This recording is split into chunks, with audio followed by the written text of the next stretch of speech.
place meters, over 200 meters square.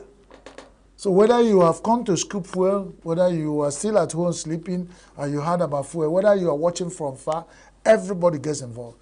Just imagine figures. As far as I'm concerned, Nigeria, you know, we have a way of dealing with figures, but for them to report 153, it means it's more. I will tell you. For Nigerians to allow 153 Nigerians dead in one incident, it will tell you, you give minus plus.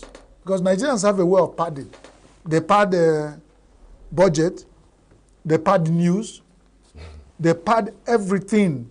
So in essence, that will tell you the life of Nigerians are now worthless. And situations have brought us to this level. And that's what we sit as Nigerians, calling on God, who has given Nigeria everything we require to be a great nation, to help us. And I've been asking people, what else can God do for Nigeria that he has not done for us? What? It almost seems as if the whole thing is becoming a curse. Because again, I believe that there are other ways that we can transport fuel without using the road. And even if we're going to use the road, maybe we should do it in the middle of the night. Not necessarily during the day or via the road. Because, I mean, every time I am driving and there's a tanker either in front of me, but beside me or behind me, or by this other side, I get paranoid.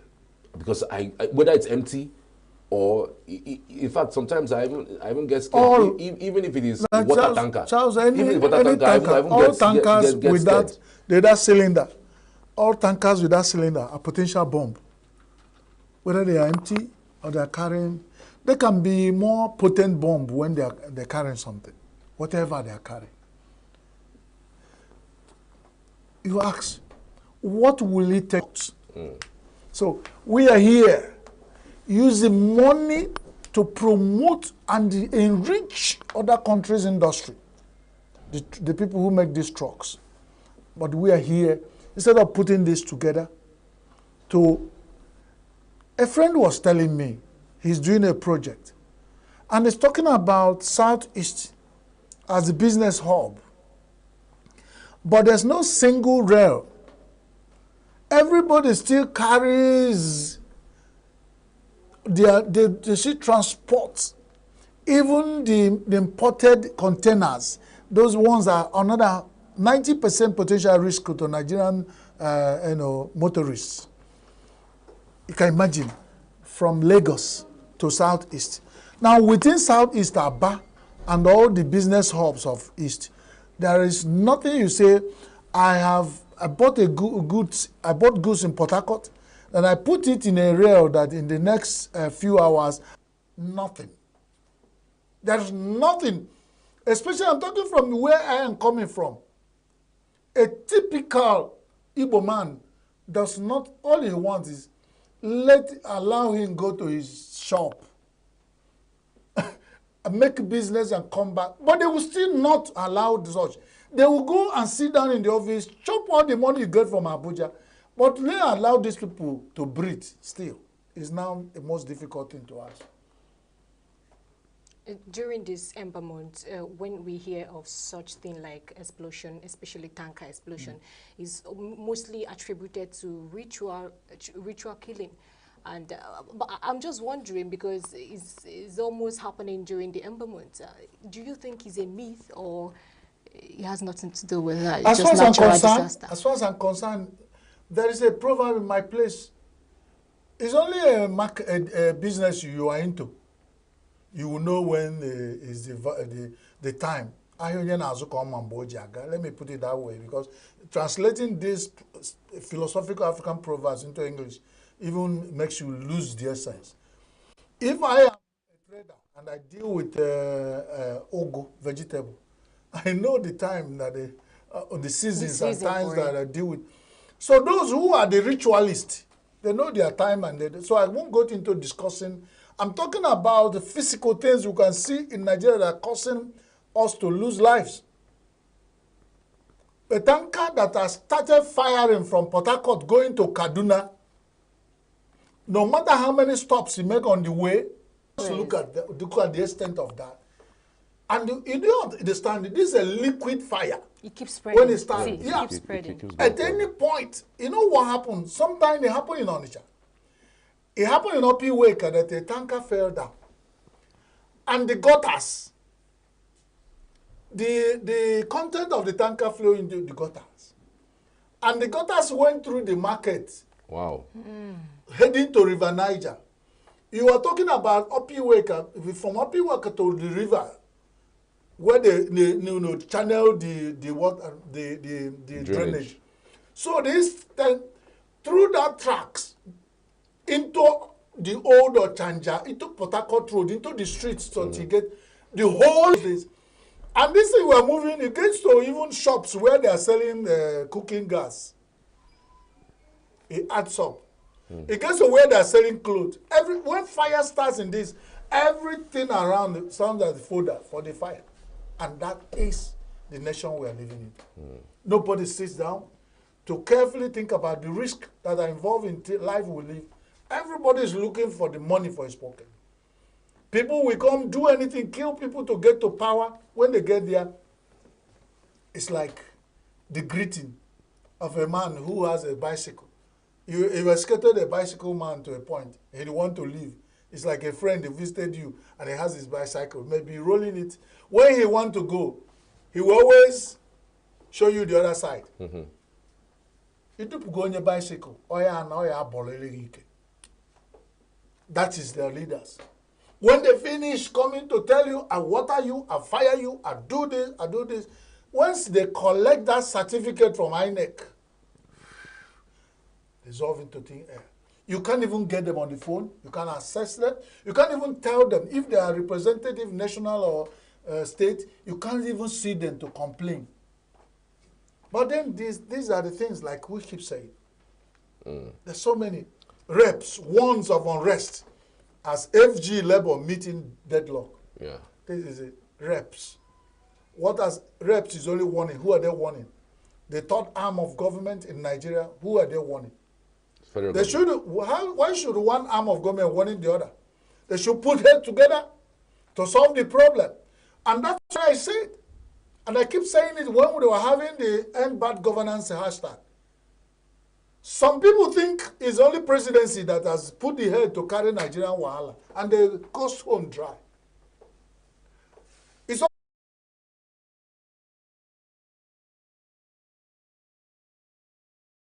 fuel price to 1,400. That is a sabotage, that is a disaster, and nobody listen to the man. They have started now again.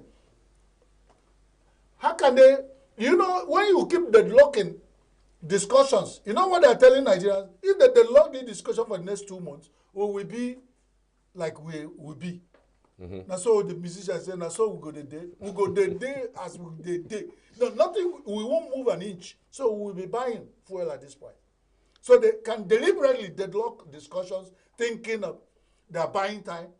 But let me tell you, how can somebody live in a glass house and your pastime is throwing stones? That will tell you the reasoning of some of these people. Why can't they begin now to give some result on this? What are the Labour asking for? Why is it that every time you deadlock? You are human beings, you are Nigerians. And now I'm talking from the point of Labour because I control the most number of people. And we are saying this is how we feel. And we think we cannot solve it. You deadlock it more until people can bear it and go to the street. You now come up and say treasonable felony. Whoever is deadlocking this discussion is committing more treasonable felony than anybody. Whoever is involved and he sees this in common because he sees that this is time bomb. And you deadlock it, they will sit down there, drink. Have you seen their meeting? Every day, they're sitting allowance, collecting money to discuss that this fuel price is killing. And you go and report the deadlock so that we think you are doing something. It's not doing anything. Let the reps, both the Senate and National Assembly, move. Let them pass a resolution. Let them do something that will compel, instead of warning, let them do something because they are supposed to be checkmate each other. Otherwise, we will still go back with that impression that the Nigerian reps, whether the Senate or or the National Assembly put together, are a unit of the Aso Rock. They have to do something to tell us otherwise. That's about that. Lagos announces 85,000 naira minimum wage for workers. Lagos can announce 250,000 naira. They are what they call Nigeria is the capital of Nigeria. Every development that started with Nigeria started with Lagos. And the business hub of Nigeria, the tax alone, let them not expect me. Every other state that said we give them clap innovation here. Lagos State is just scratching the surface. They're deceiving people. Lagos State can pay 250,000 naira to workers. And let them begin to deregulate. It's not only all you deregulate. Deregulate civil service, how much you pay in Lagos, how much you pay in ENUGU, so that civil servants can transfer and move to where they want to work. If you become competitive, look for job.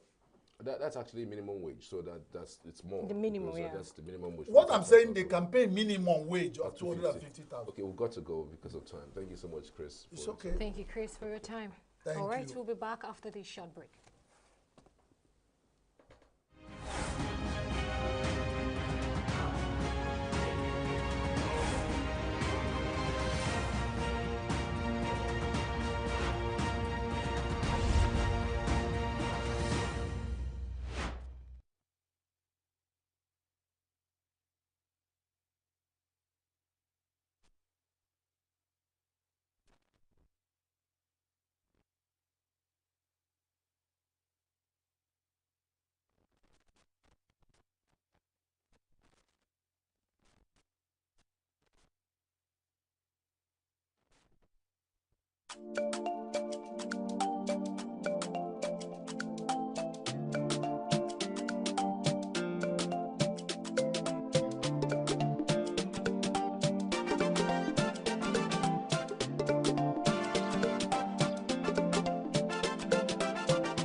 back. You're watching Signature Morning on Signature Television.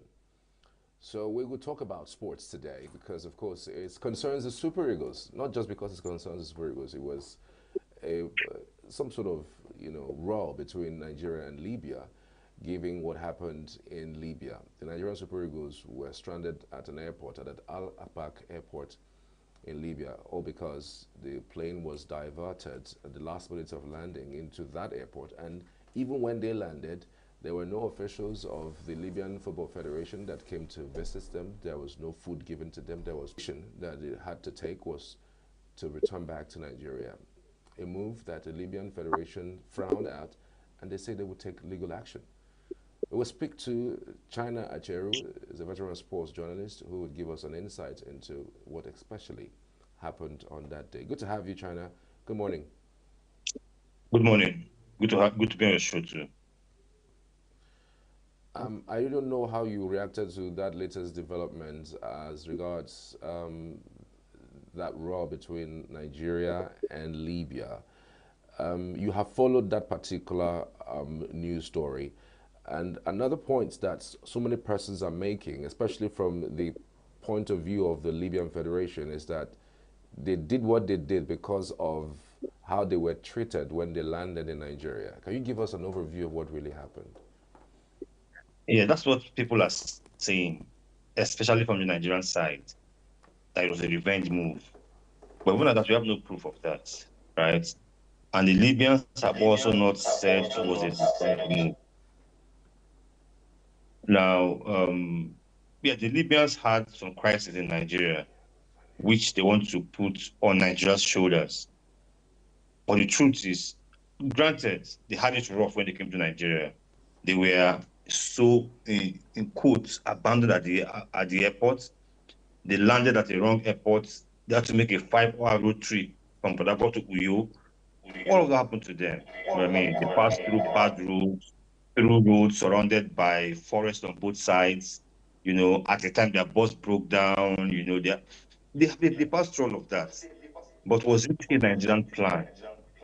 It's an example of me coming to visit you, and I refuse to ask you directions to your house. Then when I get lost, I blame you for getting lost. That's what happened. Because according to the Nigeria Football Federation's Assistant Director of Protocol, Ima Ayabumi, the Libyans did not respond to messages concerning their arrival. It was only 3 hours to touching down in Nigeria that they sent a message that they were about to touch down. And naturally, the NFL's protocol team waited at the Uyo airport because that's where they should be. But they landed in Port Harcourt. They gave no clue as to where they're going to land. So so they actually had a rough ride in Nigeria, granted, right? But not because Nigeria wanted them to suffer, because the NFF did all they could do. They made the arrangements for their airline to land in New York from Port Harcourt, but when the chartered plane came to Nigeria, then again, the airport was shut and did not let our team come outside. So you can see a plan to hold hostage the Nigerian team. Now, was it a revenge move? The Libyans have not said that. The Libyans have put out a video showing their suffering in Nigeria, passing through the bad roads, passing through checkpoints that were run by local vigilante, and are trying to say, they are not saying this happened to us and we did this to you. Their propaganda now is that in spite of all that happened to us, we still played the game. Why didn't you play the game? That's what the Libyans are saying. But it's left for the CAF to make a ruling on this. Now, it's not the first time it's happening in African football, but this is the worst I've seen. And if CAF does not stop this now, it might even get worse than this. Right.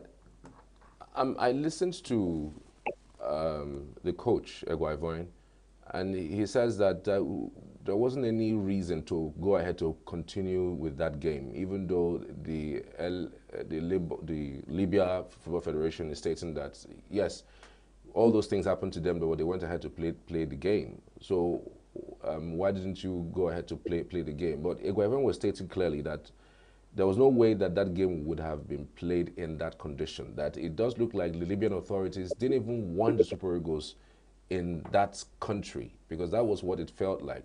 You can't keep people for 15 hours, going to 20 hours in an airport without any explanation. You wouldn't let them leave the airport. You wouldn't let them leave, to even, freshen up, to eat food, nothing. Really, what move do you think the CAF, Confederation of African Football, would take in this kinds of situation? Well, it's CAF. For those of us in Africa who are either in West Africa, in South Africa, in East Africa, in Central Africa, we believe, I'm taking my words carefully, we believe in an Arab conspiracy in CAF. That's what most of us believe. We believe that because the CAF headquarters is located up there in North Africa, that most of the decisions go in favor of the North African teams. That's the belief of most of us down here. But having said that, now CAF can either outrightly decide not to replay that match, sanction the Libyans for what they did, throw them out of the competition, and ban them from further participation in African football until they prove they are ready to welcome visitors in their country. Now, CAF can do that. But will they do that? I don't think they will.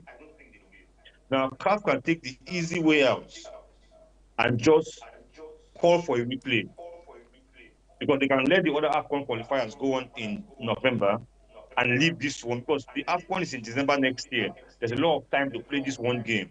So CAF can call for a replay and reschedule it, then maybe fine the Libyans for not being organized enough to receive a visiting team. Or if there truly is an Arab conspiracy, if there truly is, I'm not giving all the options. I'm giving all the options. They can actually throw Nigeria out of the competition for not playing a game. So those are options. But if you ask me, I think that CAF will take the easy way out. And the easiest way out of all of this is to fix a replay for the game, fine Libya a few $1,000s for bringing the game to disrepute, and life goes on for everybody. That's the easy way out for CAF. You don't offend Nigeria so much, and you don't offend Libya so much. Then the game is replayed, maybe on neutral ground. That's what I think CAF will do. But I also believe that, looking at it from a neutral point of view, because a lot of countries have complained about situations like this, not just from the Libyans, even though this is the worst I've seen. I think CAF should do more than that, but I don't think they will. They'll pick the easy way out. The LFF, they attributed the difficulties, the travel difficulties they faced while in Uyo to them losing 1-0 to Nigeria. So, but they claim there's nothing that has to do with sabotage. That's a lie. Do you think there's a little foul play between what happened in Libya? Listen, there are things that countries and clubs do to upset the visiting teams. I've been traveling around Africa since 2005, and I've experienced a few of them. In 2005 in Malabo, when Dolphins FC played against Renacimento, on the eve of the game, the hotel turned off all the lights and claimed that there was no power and that generator was bad. So the Dolphins team slept in darkness and in heat until daybreak, where they had the game. I'd been to Egypt to play against Arab contractors in Cairo, and on the eve of the game at 10 p.m., there was a brass band playing at the lobby of the hotel. It was so loud, and they played until 2 a.m., the day of the match. These are things that countries do or clubs do to upset the visiting team. So countries and clubs prepare for it. But when they delay, or sometimes they put you in a hotel in the city center, where there's so much noise, so much night girls moving in and out of the hotel, so your players cannot rest. They do these little things to distract you. But to hold a team hostage for 18 hours, that was the extreme, right? So, if you follow sports and if you know about sports science, you know that a football team has a program. They have a program. So when you arrive at a venue, there's a time to go to your room and take a bath. There's a time to rest, maybe a 1 hour, 2 hour nap. There's a time to eat food that is specified by your nutritionist. There's a time to go and train. A time to do light workout. You go back to sleep. These things are programmed to keep you focused for the game. So if you lose 2 or 3 hours, you can always recover. But when you sit down in one place for 18 hours, no training, no light workout, no meals, no rest, nothing, there's no way you can play that game the next day. So the players were right. So what happened to the Libyans in the EU, I will continue to say, because I followed it up, it actually happened to them. But it wasn't caused by Nigeria. It was caused by their decision not to communicate with their hosts. What happened to the Super Eagles in Libya? We, Nigeria, communicated with our hosts.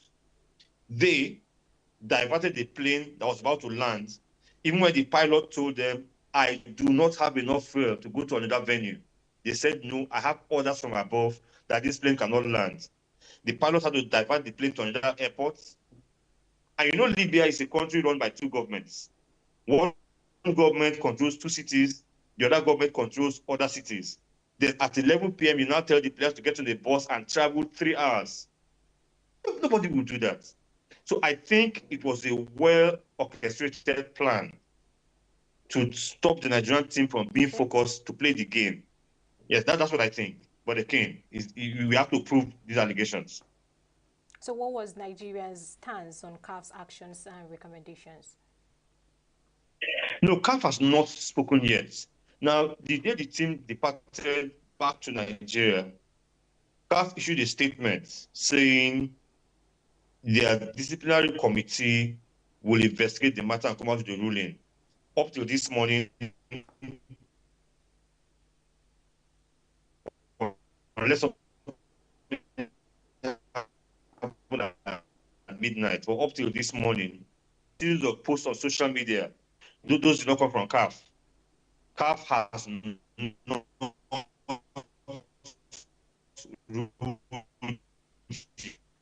yet. At least as at 6 a.m. this morning, I think CAF will do and what I think they can write in. All right. I mean, football is supposed to unite people. We've seen the role football play from Africa to Europe, from Europe to Asia, from Asia to, South America, and it's one game that a lot of people love and they're happy watching it. What does this say about unity on the African continent? I mean, it's even shocking that Libya in the first place did not even complain to CAF about what had happened to them. If there was a complaint about what had happened to them, it would have looked really good. At least we only knew about this particular issue when the matter happened in Libya. So one wonders really, to what extent really are we looking at football as a uniting factor rather than a dividing factor? Because even this has dovetailed into some role with House of Rep member asking that the High Commissioner to Nigeria, the Libyan High Commissioner to Nigeria, comes to explain what really happened. And so I'm looking at a situation where would have not just football rivalry, but would also have government to government rivalry. I mean, what do you make of this?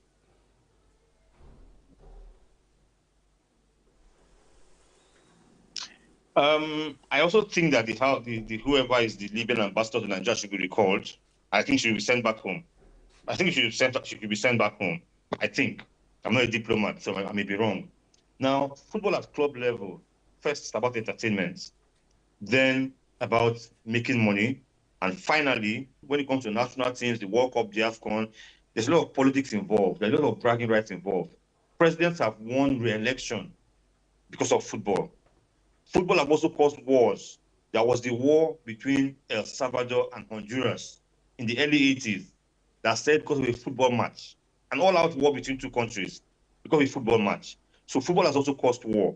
So yes, football should be a uniting factor, but when we now begin to bring politics into it, then it escalates into something else. What happened in Libya at the Al Abrak airport between Al Abrak and Benghazi? Listen, it turned into a diplomatic role because it's about two countries. It's about citizens of Nigeria. It's about over 50% that the government has to account for because the government flew them out of the country to another country. So yes, we got to that point. Now, should football take that dimension? No. Like we said, it should be a uniting factor. But at international level football, there's a lot of politics involved. And this is what you get when you bring politics into it. Right. So we have x-rayed several scenarios. What would play out? Maybe the fine, maybe a replay of some sort, maybe on a different soil. I mean, I'm just wondering, do you think that Nigeria should go back to play that game in Libya, or the CAF should explore in a neutral ground, given that, I mean, it's a country-to-country thing. They've come here to play, so we're supposed to play in their own soil. Well, you see, as far as African football is concerned, CAF owns African football. CAF will decide where game to play and all of that. So if CAF so decides that the game will be replayed but still in Libya, then there's no, that Nigeria can only write a protest, but Nigeria has to go or forfeit the game. And again, this will also show how strong Nigeria is internationally. You know, can they actually ensure that things go their way? That's Nigeria now. Now, I don't expect CAF to reschedule that game for Libya, because it's not until recently that CAF allowed games in Libya. As at 2 years ago, when Eimba played in the CAF Champions League against Al Ittihad of Libya, that game was supposed to be played in Morocco, and that was a Libyan home game. But the game could not be played because of then was the COVID-19 thing, and Eimba to pass between Tunisia to Morocco and all of that, and could not make the game. Now, but when football returned to Libya, there has been, concerns about where can the game be played? Is it safe to be played? Where are the different militia leaders, controlling in the country? Where does the UN recognize government control? So there have been those concerns.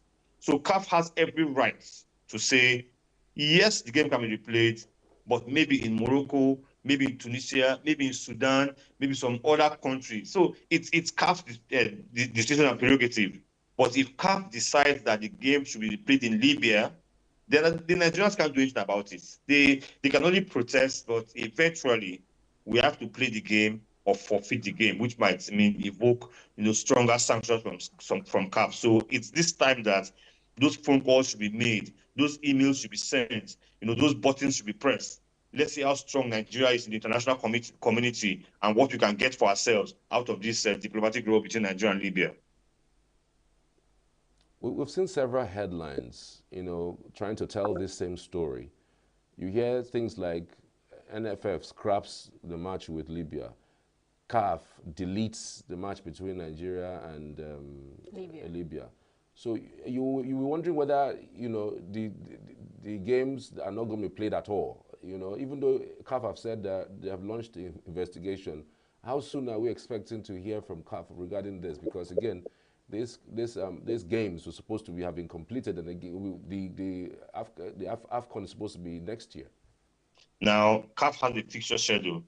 And that was on Tuesday. CAF has a fixture schedule. So on Tuesday morning, which was the day of the game, on the CAF fixture list, that game was removed because it was not going to be played that day. That was brought about that headline, okay. CAF deletes fixture. Now, having said that, we have international windows where football can be played by countries. And the next international window is in November, when Nigeria will play against Benin Republic on the 15th and against Rwanda, I think on the 18th or 19th. That ends the AFCON qualifiers. After that, the next window to play international football is in March. In March, we have World Cup qualifiers. After March, the next window is in June, and we will also have World Cup qualifiers. So, I'm sure CAF is looking at the options. When can this game be played? Because the windows in March and windows in June have been taken. Now, there will be another window in September and in October and November before the AFCON proper in December. Now, they'll be looking for when can that game be played. So it's CAF prerogative. Now, if CAF has to fix a game that is not in a FIFA window, how do you get the players out to their club sites? Because they can only release players on the FIFA window when the clubs are not playing. That's where CAF is right now. So if the game must be replayed, they must find a time, a date for the game. Very important. It can't be in March. It can't be in June. It also cannot be next month. That's where CAF is in trouble. So I don't know what the schedule is like for the windows in September, October, November next year. But they can't keep it until November for the AFCON of December. You see the problem right now. So I'm sure a lot of all of this with what is delaying CAF's decision. What do we do? Should we give the game to Libya and sanction Nigeria for boycotting the game? Or do we give the game to Nigeria and ban Libya for acts that stop the game from being held? Or do we fix another date for the game? When is that date? That will be very difficult for CAF to fix. Very difficult, almost impossible. Wow. I'm just wondering, how did this incident, impact the Nigerians' reputation on the international football? A lot of people who watched the incident play out, Nigerians, foreigners, non-football lovers from Nigeria, they were actually proud of the Super Eagles and the Nigerian government for insisting that the game will not hold. Because at the time the players held a meeting on Monday nights and informed the NFF that, look, we cannot play that game. Then there were phone calls. I know a phone call went to Amadou Pinnick, the former NFF president who is now with FIFA. There were phone calls from CAF, urging them to still play the game. But at that time, the players had told the NFF chairman, Ibrahim Gouzo, NFF president, Ibrahim Gouzo, and also the sports minister, John Obaneno, that they will not play the game. And the ministry, which is also the Nigerian government, stood by the players and said, look, we will not play this game, we will return. That shows strength. You can't bully us into playing a game that we don't want to play, that we have been harassed for 18 hours, we have been held hostage, no food and water, no communication for 18 hours. We are Nigeria. We are going to go back, and we're going to damn your consequences. What do you expect, what do you expect to happen? What measures do you expect to happen, considering what has already, played out in Libya? I expect CAF to take the easy way out, call for a replay, a small fine to Libya, and hope that everything goes well. But if they do that, there will be a worse situation later that CAF will regret. Best thing to do, throw Libya out of the competition, ban them from ever hosting any football tournament until they can prove they're ready to receive visitors. That's the best thing CAF can do. But I don't see CAF doing that. They'll take the easy way out and just replay the game. All right. China, many thanks for your input. We truly appreciate your thoughts on the show this morning. The pleasure is mine. All right, we're headed for a short break. When we return, we switch gears to another very important discussion, especially as it relates to medical centers being busted by the River State government. Do stay with us.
happening? What's popping? This is Signature TV and welcome to Entertainment News. I am your host, Christy Rowland. Embrace yourself for a fun ride in the entertainment industry.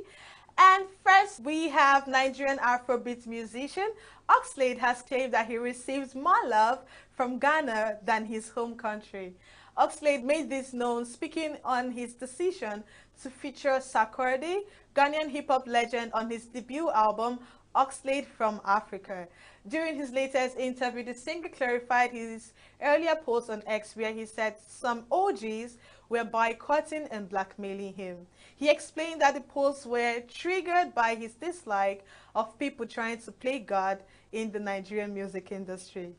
And next we have the Nigerian contingent at the 2024 BET Hip Hop Awards. Burna Boy and Odumodu Black left the show empty-handed. Burna Boy lost the Best Live Performer Award to Missy Elliott, and Odumodu Black missed out on the Best International Flow category, which was won by Guts. Among those who left without any award was Megan Thee Stallion, who came into Tuesday's broadcast of the 2024 Best Hip Hop Awards as the top nominee with 12 nominations. The night's biggest winner was Kendrick Lamar, who scooped 8 awards out of 11 nominations.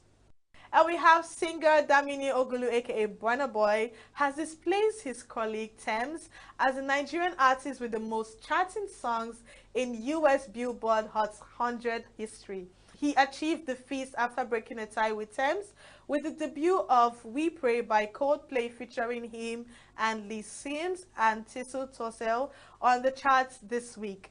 We Pray debuted at number 87 on this week's Hot 100, increasing Burna Boy's entries to the charts to 6.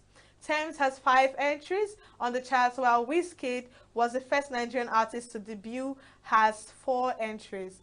Rema, CK, Fireboy, Davido, and Lil J have 1 entry each. Burna Boy is 1 song away from breaking South Africa's Cynthia's record as the African artist with the most Billboard Hot 100 chart entries of all time. And we have Nigerian rapper Speed Darlington, popularly known as Akbi, has broken his silence after release from police custody. The rapper was arrested some days ago by Burna Boy over defamatory comments. His arrest comes after a video of him questioning the authority of Burna Boy's Grammy Award, linking Burna Boy with the embattled American singer Diddy. However, speaking days after his release from police detention, Darlington in a video shared to mock Burna Boy, revealing that it takes 30 million to carry him. He said, EFCC, they give bed. DSS, they give food. I don't survive ground zero. What can you do to me next? If I go missing, now you. If you go missing, no be me. And that's all on the Nigerian segment. And up to the foreign scene, we have Kanye West's mother-in-law, Alexandra Sensori, has responded to a viral claim that the rapper wanted to sleep with her in her daughter's presence. This comes a few days after Kanye West and his wife, Bianca Sensori, reportedly headed for divorce less than 2 years after their marriage. Kanye West's former assistant, Lauren Piciota, in a recent lawsuit, accused him of wanting to sleep with his wife, Bianca Sensori's mother, while she watched. On Monday, when the Daily Mail caught up with Alexandra in the Ihaho sub of Melbourne, Australia, she stated that she wouldn't be drawn into the latest claims. According to the report, Alexandra further asked for privacy. And we have in the heart of the Colombian jungle, farmers have traded cocoa production and deforestation for tourism, which provides work for hundreds of locals. Tourists can now visit attractions in San Jose del Guavir as Cerro Azul, where a series of ancient cave paintings depicts animal and human forms remain well preserved, or the beautiful pink water plants that decorate Cano Sabana.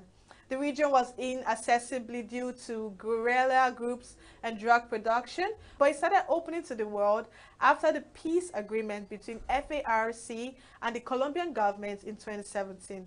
Although many locals regret their past involvement in drug production, they are now eager to share their cultural heritage with visitors. And we have the main Brazilian Fashion Week opened on Tuesday with genderless collection by the local brand, another place that sought to boost identity with label-free garments. Sao Paulo Fashion Week hosted the Hardy collection by the self-defined gender-free brand, which drew inspiration from nightlife and music, targeting a young audience. The collection showcased by models of different genders, skin colors, and body shape, including 3 sections, starting with dark, transparent. The 58th edition of Sao Paulo Fashion Week started on October 14th and will run until the 21st. And sadly that we have come to the end of entertainment news for today. Don't forget to tune in tomorrow, same time, and follow us on our social media platform. And that will be all for today. I remain Quincy Rowland, and see you next time.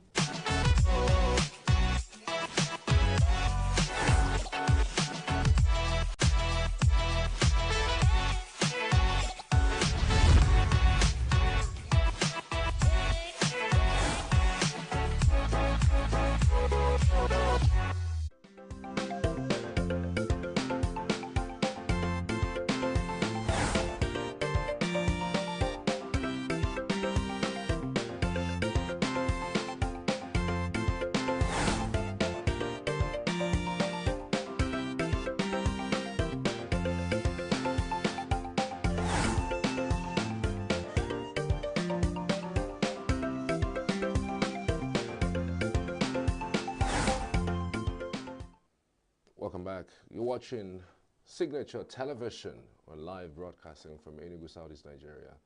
Recently, we had several reports about how the Ministry of Health in Rivers State have busted fake medical centers across Rivers State. Of course, the commissioner there made this particular statement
don't remove it from.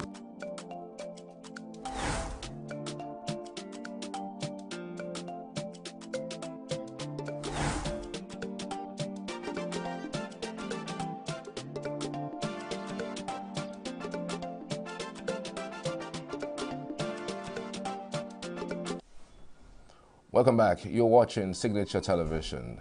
Hope you're good out there. Very recently, we heard about this latest development in Rivers State, where the Commissioner for Health, Dr. Adeze Ore, absolutely gave some fantastic interview, giving how the ministry have in one way busted so many syndicated medical centers that were fake. Specifically what had happened in Rivers State and how she is going on with these types of engagements. Good to have you. Good morning, madam.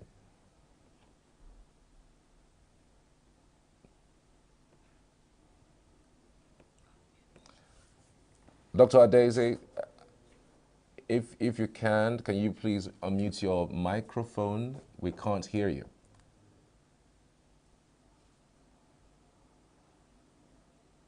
My microphone is unmuted. Okay, we can hear you loud and clear. Thank you so much for joining us this morning. Thank you for your time. All right, to start Thank you. off, Good morning. We want to know, what is medical quackery all about? So, thank you very much for inviting me, and thank you for the question. I think the actions we're taking in Rivers State are also an opportunity to build awareness about what medical quackery is. So we all know this, medicine is a specialized area of training, basically for health and well-being of the population. Now, there are rigorous aspects to the training and qualification that is required for someone to be termed a medical practitioner. And for that reason, there are very strict regulatory requirements for both the practitioner and the place of practice of medicine. So what we found within the River State health sector was that there was a proliferation of facilities that were offering medical services to the public without, one, having the requisite qualifications of the so-called medical personnel, two, without the facilities adhering to the required standards and guidelines for such facilities to offer medical services. And so in the River State Ministry of Health, we set up a committee, the Medical Anti-Quackery Committee. And this is not just us in the Ministry of Health.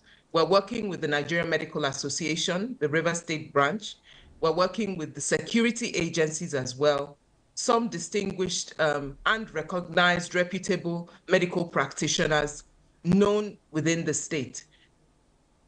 What this committee aims to do is to receive reports from the public, and that's also why we're working hand in hand with the NMA, the Nigerian Medical Association, because this is the association that represents medical practitioners in general. And so any facility that we'll be going to, it would either be a member or someone posing as a member of the NMA offering services in such a facility. And so it's just been several months since we started this committee and this task force, and we have had to seal not less than 12 different facilities scattered around the state. Some of them, the proprietors and the practitioners did not have medical qualifications. We have examples of people who studied agriculture, people who studied engineering, opening these facilities and offering medical services to the public.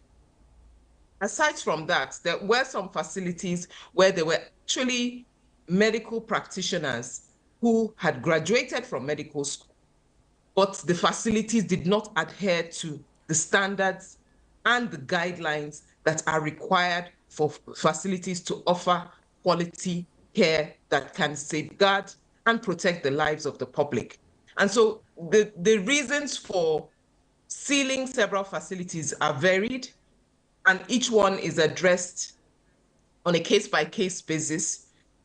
And we work with the security agencies so that where criminal charges need to be brought up, those criminal charges will be followed through with the perpetrators of such facilities. And something interesting that we also found, some of these facilities are also offering training to the general public so that they can further perpetrate this and perpetuate it in different locales.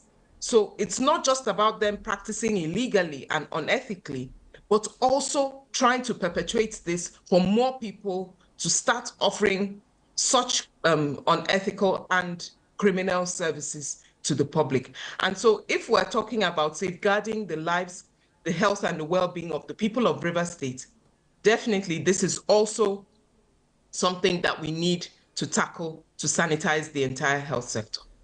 Thank you. Okay, I'm just wondering, being curious right now. Of course, I know that this is within your rights and, of course, the office that you occupy. But I want to, understand. Is there any trend or is there anything that motivated this discovery? Is there any trend in terms of disease outbreak, in terms of death, in terms of threats to life that motivated the ministry to go into this discovery? I think being perceptive of public opinion was one thing that we hold very dearly in the Ministry of Health is being open to reports from the public.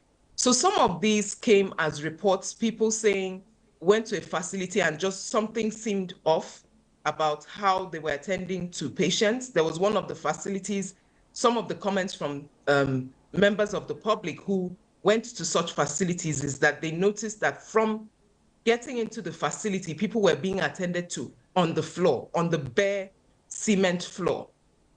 That was one.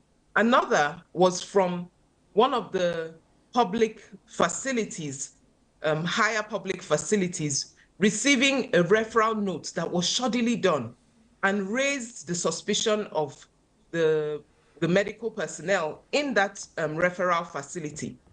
And so they did a report to the task force saying that we should investigate what was going on because the nature of the referral letter was completely off and below what would be expected from a trained, qualified medical practitioner.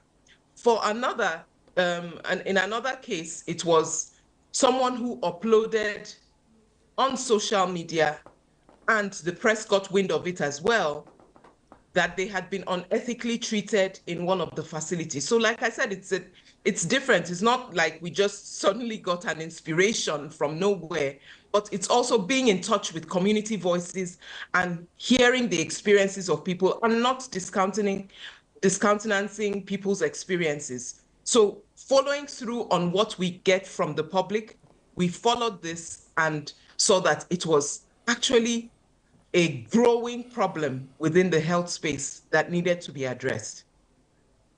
Would you say that this quackery is being motivated by poverty or unemployment? What exactly is fueling this prevalence of quackery and unethical practices in Rivers State?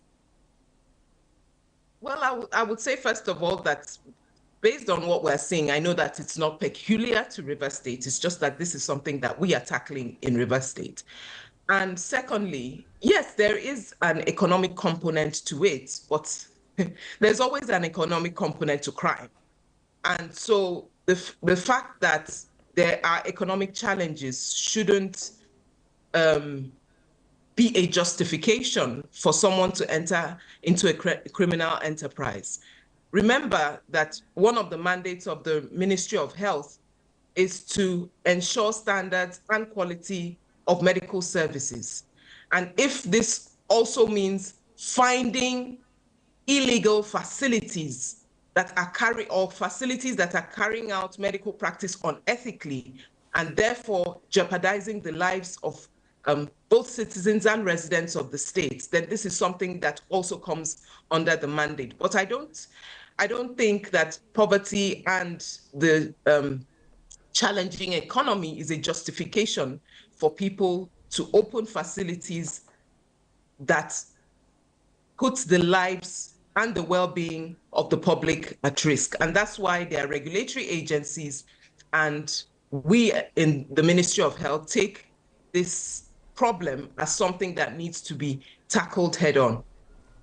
All right. I just want to find out, how aware do you think that residents of Rivers State know about these quackeries? Because nobody would know that the person that they are interfacing with is fake, and they go ahead to want to, patronize them. Are the residents of Rivers State aware, and how aware are they in terms of, engaging these quackeries?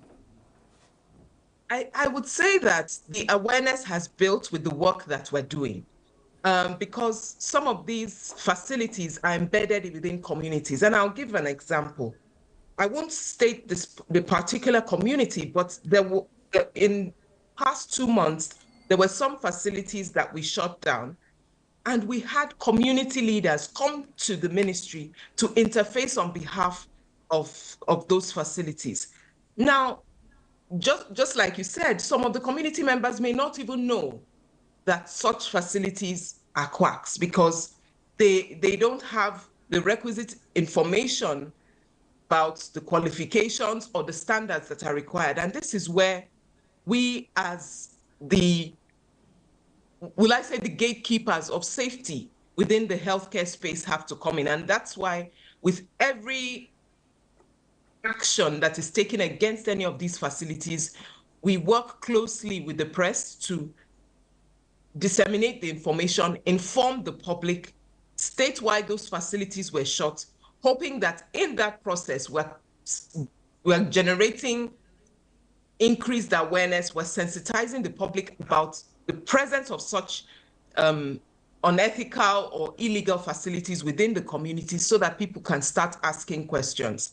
Everything we do, we publicize and we speak to the public and educate the public about it. How adequate are the health facilities in Rivers State? Would you say that it's enough to go around Rivers State, so that if you have adequate facilities that is health based, I mean, you would have to strangle off these ones that are quacks. So are the health services in Rivers State adequate, and to what extent? So I would say that the health facilities in Rivers, a work in progress. When we came on board in this role in June last year, there was a system with 340 primary healthcare centers, 20 general hospitals and zonal hospitals, and then the state teaching hospital, and of course the Federal University of Port Harcourt teaching hospital. This is in the public space now, and aside from registered and qualified private practices. So we knew that there was a gap. A lot of the general hospitals and zonal hospitals across the state were not sufficient to provide adequate referral services. And so you would find people leave the primary healthcare sector, maybe several general hospitals were adequate for referral, but they would then leap to the tertiary institutions, which is the teaching hospital, thereby overburdening the teaching hospital facilities. So this, we found, was something that we call the missing middle, where we didn't have a very, very strong referral system. And several months ago, the Rivers State Executive Council, led by the Governor Siminalayi Fubara, approved the renovation and completion of zonal hospitals across the senatorial districts, so that these hospitals will then add substantial strength to the referral system in the state, so that people in communities outside of Port Harcourt would not need to leave their communities for more advanced treatment, because we also know that in trying to leave their communities to get to Port Harcourt because of quality of care, there's the transportation aspect, there's the time away from home, and it was just an unnecessary economic burden that we felt the need to alleviate and ensure that there are standard and quality facilities at the community level. And that work is ongoing. And very soon, several of those hospitals will be commissioned and opened immediately for the public to use. But we have a total of over 1,200, nearly 1,300 registered and qualified facilities. And this is across both the public and the private sector. So the fact that we all know that the health system within the country is challenged and fragile does not necessarily justify the proliferation of illegal entities supposedly to provide healthcare. Now, take note of the fact that many of those facilities are being run by people who do not have the necessary qualifications. Now, if you're interested in providing medical care that will save lives, improve health and well-being, then go through the process of getting the requisite training. Or if you're already trained, go through the process of being duly licensed and registered and recognized by the state. Anything outside of that is trying to cheat the system and exploit innocent members of the public who would not know the difference between such an entity and one that is licensed and registered. It is about exploitation, and that is what we're trying to remove from the system. Okay, I just wanted to ask, what is the relationship between traditional medicine and quackery? Because we've had reports where the ministry has shut down some medical facilities and of course hospitals, but we've not heard anything that has to do with traditional medicine. You've not heard anything to do about traditional medicine, because traditional medicine is different from orthodox medicine. And within the Ministry of Health, within the Federal Ministry of Health, there's actually a department of traditional complementary and alternative medicine that looks into the regulation of such facilities. Of course, in health sector dialogue, the dialogue is open to everyone so that you know what people are doing and can contribute to ensuring that the public is protected. So when we are talking about sealing facilities, we're talking about orthodox medicine here, and this adherence to standards and guidelines as put down by the Medical and Dental Council of Nigeria and other regulatory bodies for the delivery of orthodox medicine and medical services to the public.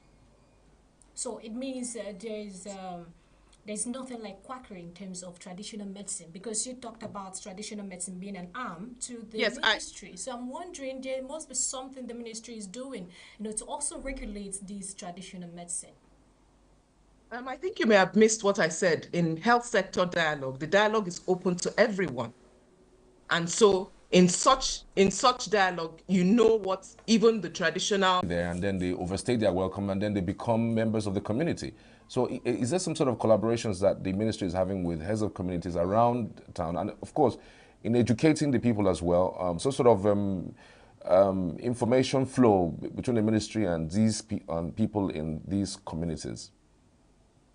You raised a fantastic point there, because if you noted in one of my earlier responses, I gave an example of community members actually coming to advocate for some of these facilities that were shut down several months ago. And like you rightly identified, some of these facilities are now embedded within communities. They are recognized within the communities, and community members just don't know that they're being exploited. So interestingly, last year, one of the things we did within the health sector in the state was the inauguration of the Southern Religious and Traditional Leaders Engagement. So this is a collaborative entity where we work closely with the traditional and religious leaders within communities, disseminate information, use it as a way of getting them informed about our activities, and recognizing their role, their significant role as influencers within their communities. So that is how we engage. We recognize that there's no way we can be successful in not just the identification, but also protecting members of various communities without working hand in hand with the community leaders. So be they traditional or religious leaders within the communities. All right, aside from this, what are the plans of the ministry going forward to safeguard, the people of the states? Are there other things that the ministry is doing in order to keep safe? Yes, there's a whole lot of activities that we are undertaking to protect the lives of people within the states, ensure their health and well-being. But one that I would specifically like to share is our recent trainings of traditional birth attendants. And this is aimed at reducing maternal mortality and even newborn mortality within communities. In many communities, we know that women in the communities will go to traditional birth attendants, whether we like it or not, whether the facilities are there or not, and we recognize their role in healthcare delivery. And so we are working to bring them closer to the ministry so that we speak with them directly. We know what they do. We know the limits of their training, and we offer additional training to them so that they can easily recognize warning signs, they can recognize risk factors, and refer some of these women to facilities where they can get the care that they need. So this is something that we're doing at the community level to help ensure the safety of pregnant women, the safety of new mothers, and of course, their unborn children and the newborn. Recently, we saw that Mpox was declared a global health emergency. And what is the ministry doing regarding that? And what measures have been taken to stop the spread, at least within the environment of Rivers State? Yes, when it was first declared public health emergency within the country, in the earlier reports from Nigeria Center for Disease Control, Rivers State had a couple of cases that had been confirmed. And we swung into action with our Emergency Operations Center. We had our surveillance teams, our rapid response teams working across the different communities.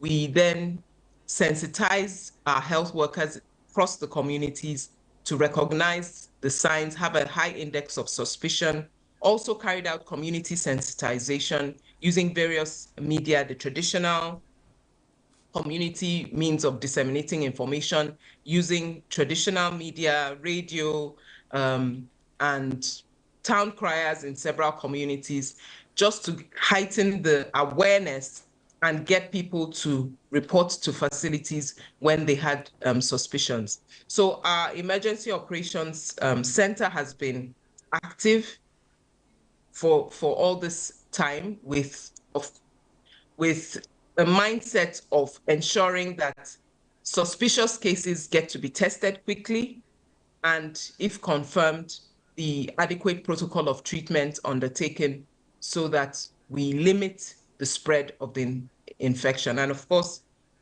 I'm happy to share that since then, we haven't reported a growing number of cases of Mpox within the state. But our teams, rapid response teams, our surveillance teams have been on hand to, with a high index of suspicion across all our facilities so that we don't leave any stone unturned.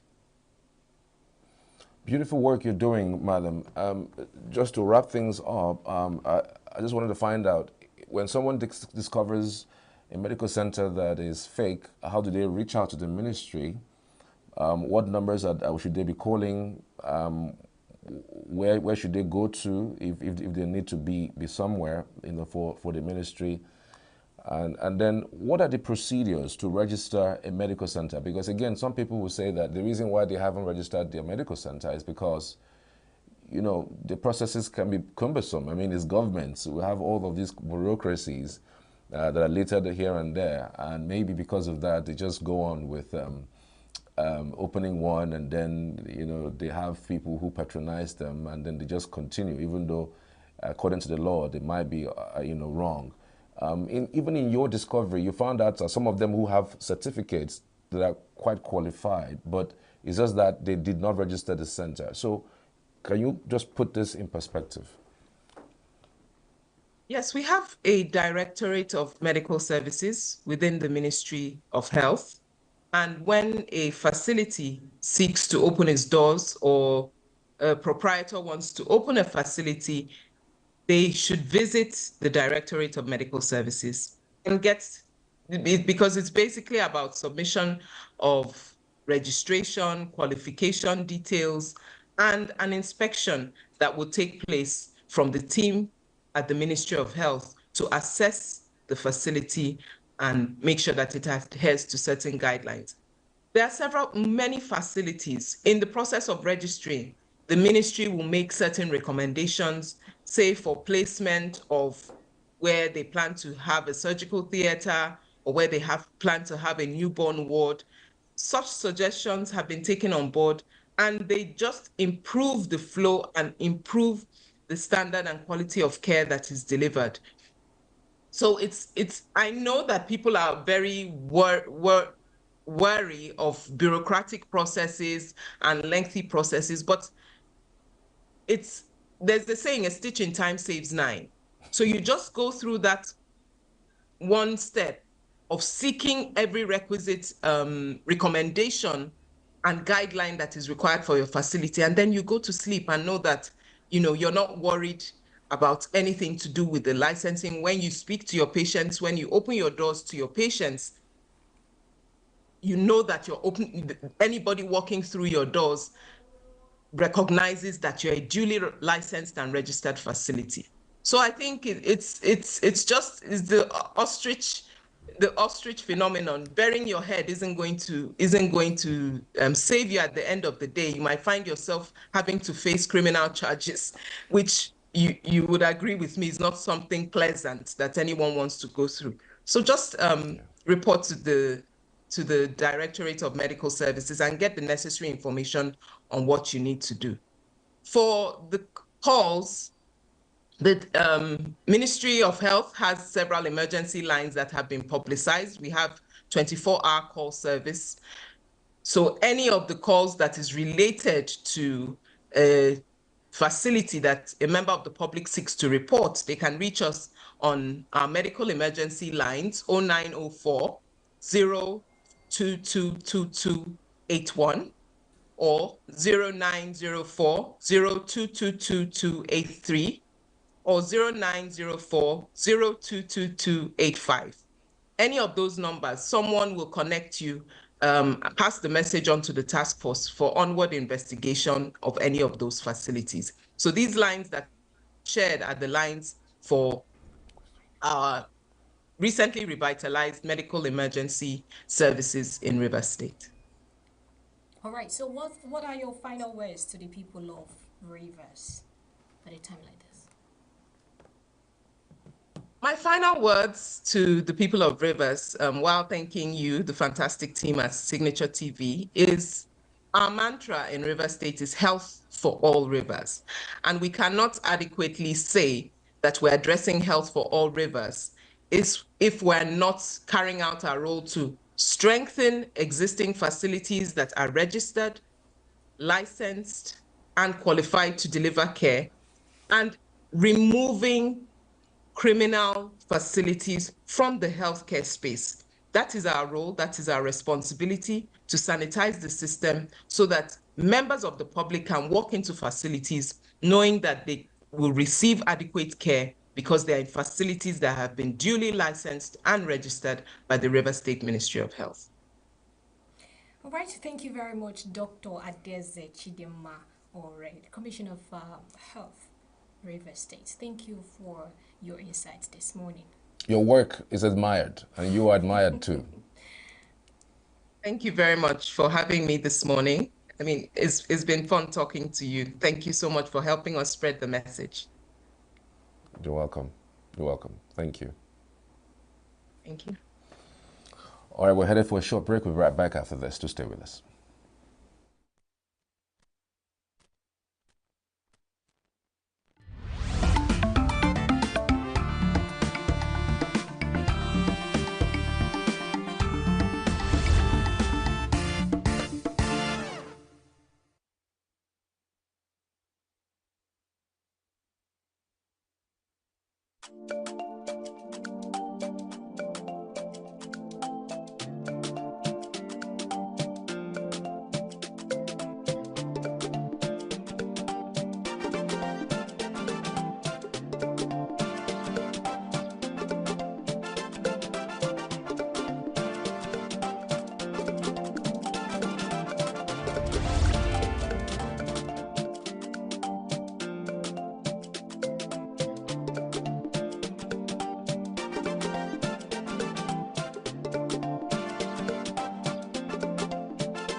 I think one of the implications of drug abuse is death, poor health.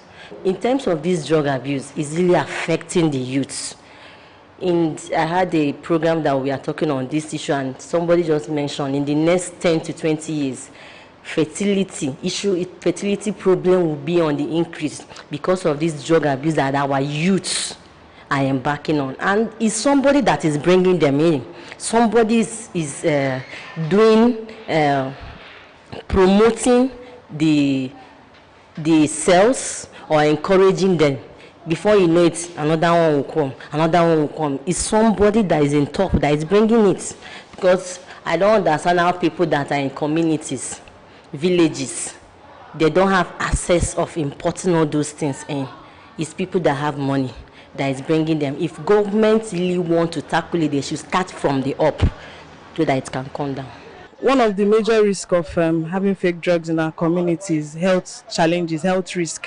For anybody that takes fake drugs, obviously, what you are meant to treat, you are just worsening it, or it will always get worse than you imagined. And I would say part of the reason, almost why people embark on selling fake drugs or even acquiring it, is, well, I say, is lack of knowledge and then poverty. We're always used to, or we tend to tilt towards the cheaper article, want to get it where it's cheap, and sometimes we do not really, get to like sit back and have a rethink. Why is this so cheap here? Why is this so cheap there? For our people, because that money is not there and we're wanting it to be very cheap. Many effects of fake drugs, but I think we can look at the health implications. The health crisis it's causing around the nation, and some of the reasons people embark on selling fake drugs, maybe to make quick money. You understand? They're trying to make quick money, and maybe because of maybe cost of getting the real drugs. They try to like get the fake drugs. But it's going to cause a disaster overall on the health of of people. Especially on women and girls, because they are usually most vulnerable to this kind of catastrophe. So, and I think one of the ways that we can fight this issue is mainly to educate people, because most of these people, they don't even know the effect of of these things they're doing. They don't know that this is going to hurt us generally, because when you get those fake drugs out there, people don't know which one is real, people don't know what is original, and everybody's just going out there buying all these things. But it's just going to generally cause a problem for us. Why people embark on selling fake drugs, I will attribute it to selfishness. And then when somebody seems to have sold his or her conscience, the person can do a whole lot of things. Sale of fake drugs. Most of the drug dealers, they know that these drugs are fake, but they still embark on it because they want to maximize profit. That's why I say it is as a result of the person has lost conscience. Do you understand? They want to make money by all means. People are interested in making money because the society has also contributed to that. Society is not interested in how did you make your money.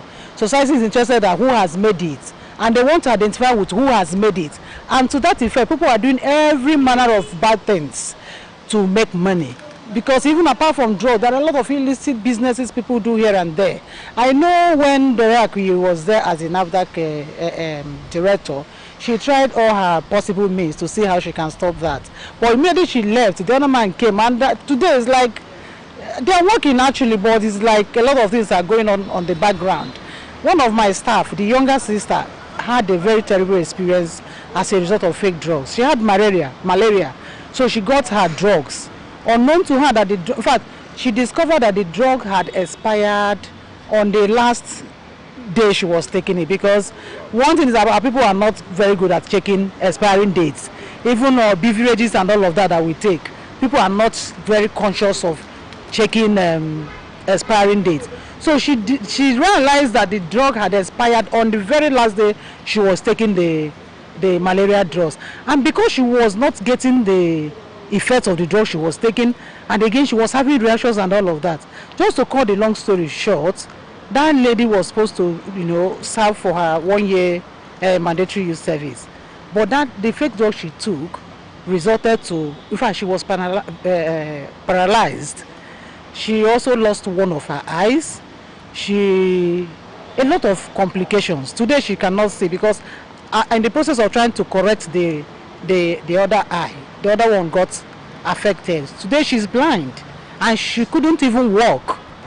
It's not something anybody wants to actually have to encounter with, because it will kill actually, and then it has actually rendered some people impotent, and then it has actually made some people even increase their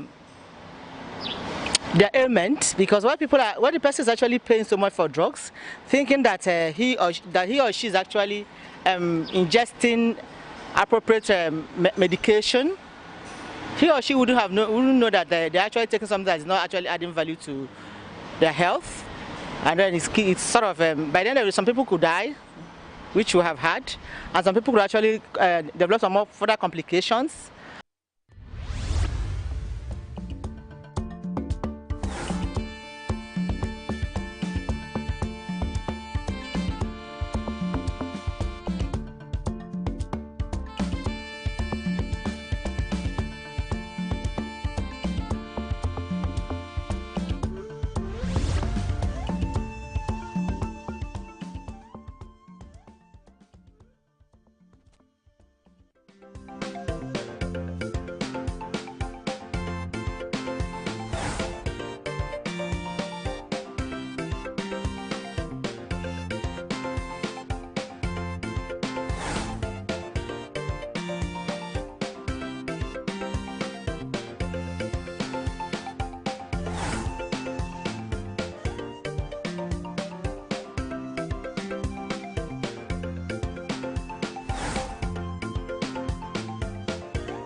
Welcome back. So we've come to an end to this amazing time with you. It's a Thursday, the 17th of October. We'll do this again tomorrow, same time, same station. Just before we go, just to let you know, there's a special interview coming up, top of the hour, and it's about Dennis Abo's return to the National Assembly. Just in case you don't know, the appeals court actually finally put paid to that particular quagmire between the Labour Party and the PDP, and finally it gave the mandate to Dennis Abo of the Labour Party, who would be returned back to the House of Representatives.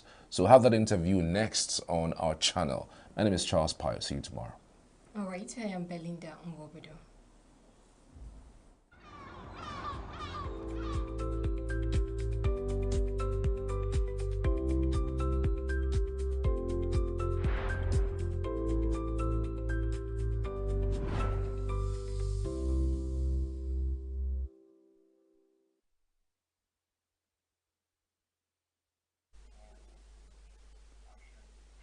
You're still watching Signature Morning. I'm Vin Martin Obiora Ilo, and my guest this morning on the show is Honorable Dennis Abo, the member representing Iboeze North, Udenu Federal Constituency in Enugu State. Well, today we're talking about what one analyst described as Journey from Hell. So maybe we should entitle this program Journey from Hell. My pleasure to welcome Dennis Abo to our studio. Honorable Dennis Abo, you're welcome. Thank you for having me. You won an election.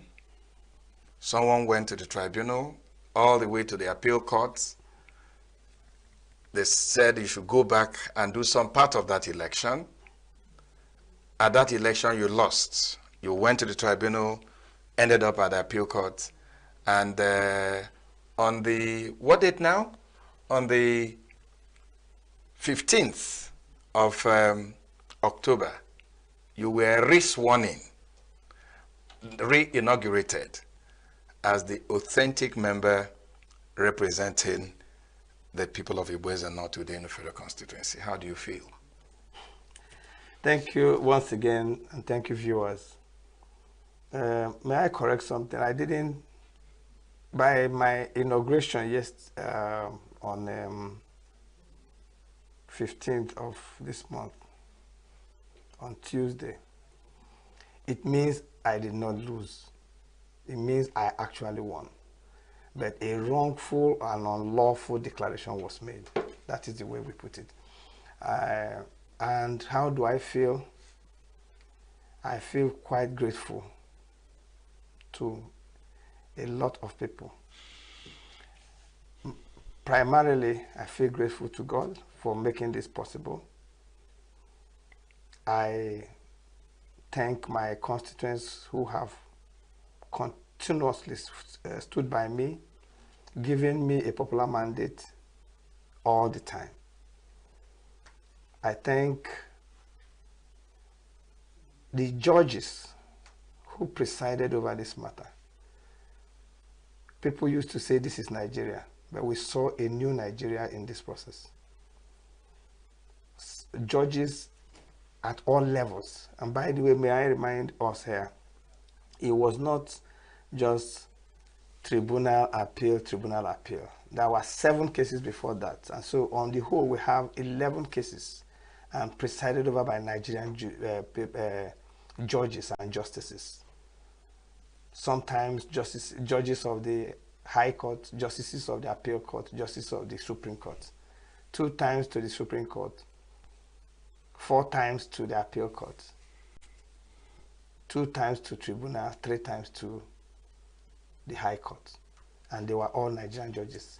And how God did it, I don't know. But if this represents the Nigerian judiciary, we should then be talking about a sterling quality judiciary that we have in Nigeria. Incorruptible judges.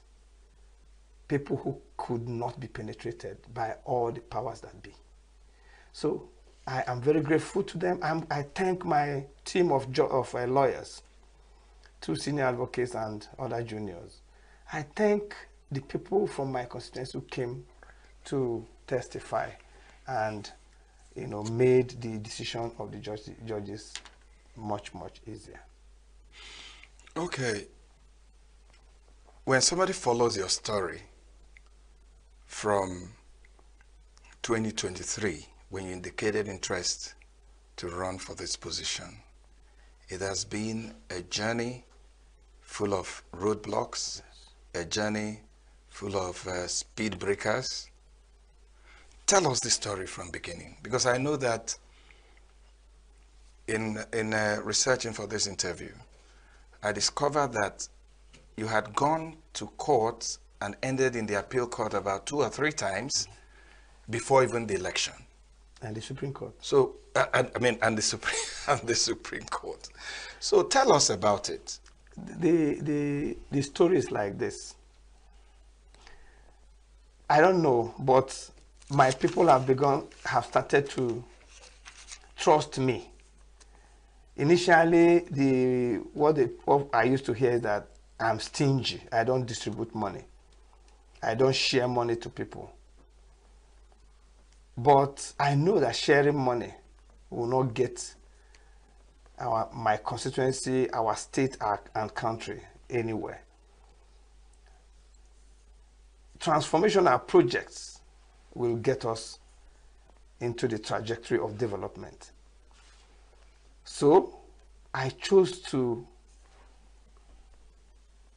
implement transformational projects that will benefit the generality of our people. When you share money, only those who have access to you will benefit from that largesse. But so I chose to do projects, and by the special grace of God, in my first tenure between 2015 and 2019, there were a lot of projects that we were able to do. Now, our people have weighed it, and they have decided that indeed implementing projects are better, and that the man who implements projects is more sincere to them, loves them more, cares more about their real benefit. And so the narrative is changing. And so I have some amount of very organic and very strong support base and popularity among my people. In my place, many people do not know my name. They simply know Mr. Integrity. Initially, it was, you play the politics like Weibo people. This is not how we do it here. But it is catching on. People now trust me. People now believe in me. They know that I mean well, that I'm sincere. So, it is catching on, and people are convinced that this is the right way to go. So, I have this organic support base. Very, very organic. And anytime you throw the ballot in a fair election, people expect me to win.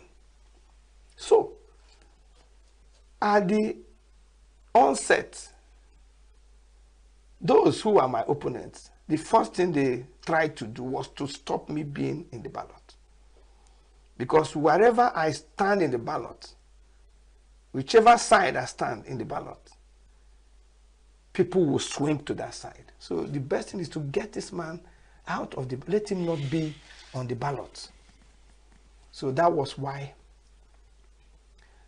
cases were sponsored from within my party, from outside my party. 7 cases. 3 at the High Court, 2 went to Appeal Court, and 2 of them went to Supreme Court. We won all the 7 cases back to back because I was duly nominated by my party. Then in the process, we set one judicial precedent. That is, that INEC is bound to publish the name of a candidate that has been duly nominated by his political party. It never, that judicial precedent had not been set before. It was one of the cases that established this judicial precedent, that INEC has no right to deny somebody participation in an election when a registered political party has duly nominated this candidate. That was just to enter the ballot. 7 cases, pre-election cases. By the time we were done with the election and I had won by a wide margin, I was still at the appeal court on one of the legs of the case. And after the election, we finished at the appeal court. I won. They still went to the Supreme Court. I won again. It was then that they tried to come back to sue me at the tribunal, and then they told them that the time was up, that the time for suing, for bringing a petition had passed. So that's exactly the narrative that took place pre-election. Pre-election, yes. Then you won. Yes. And they went to court. And at the end of the day, the tribunal said you should go back. What actually were the issues at that time? When I won the election and the tribunals were established, the people who were chasing me to appeal court and Supreme Court were still chasing me to, even after the election. So by the time they finished from the Supreme Court, and that's the candidate that came second, far, a distant second. So when he came back to sue me at the tribunal, the time had passed. It was now a candidate that scored a mere 930 votes, not even up to 1,000 votes. I won the election with 28,750 votes. This person did not score up to 1,000 votes. That's the person that sued me at the tribunal. And so all they wanted was to have the election cancelled, nullified, and so every other person, every other enemy or opponent in the coalesced in this particular case by a person who got just 930.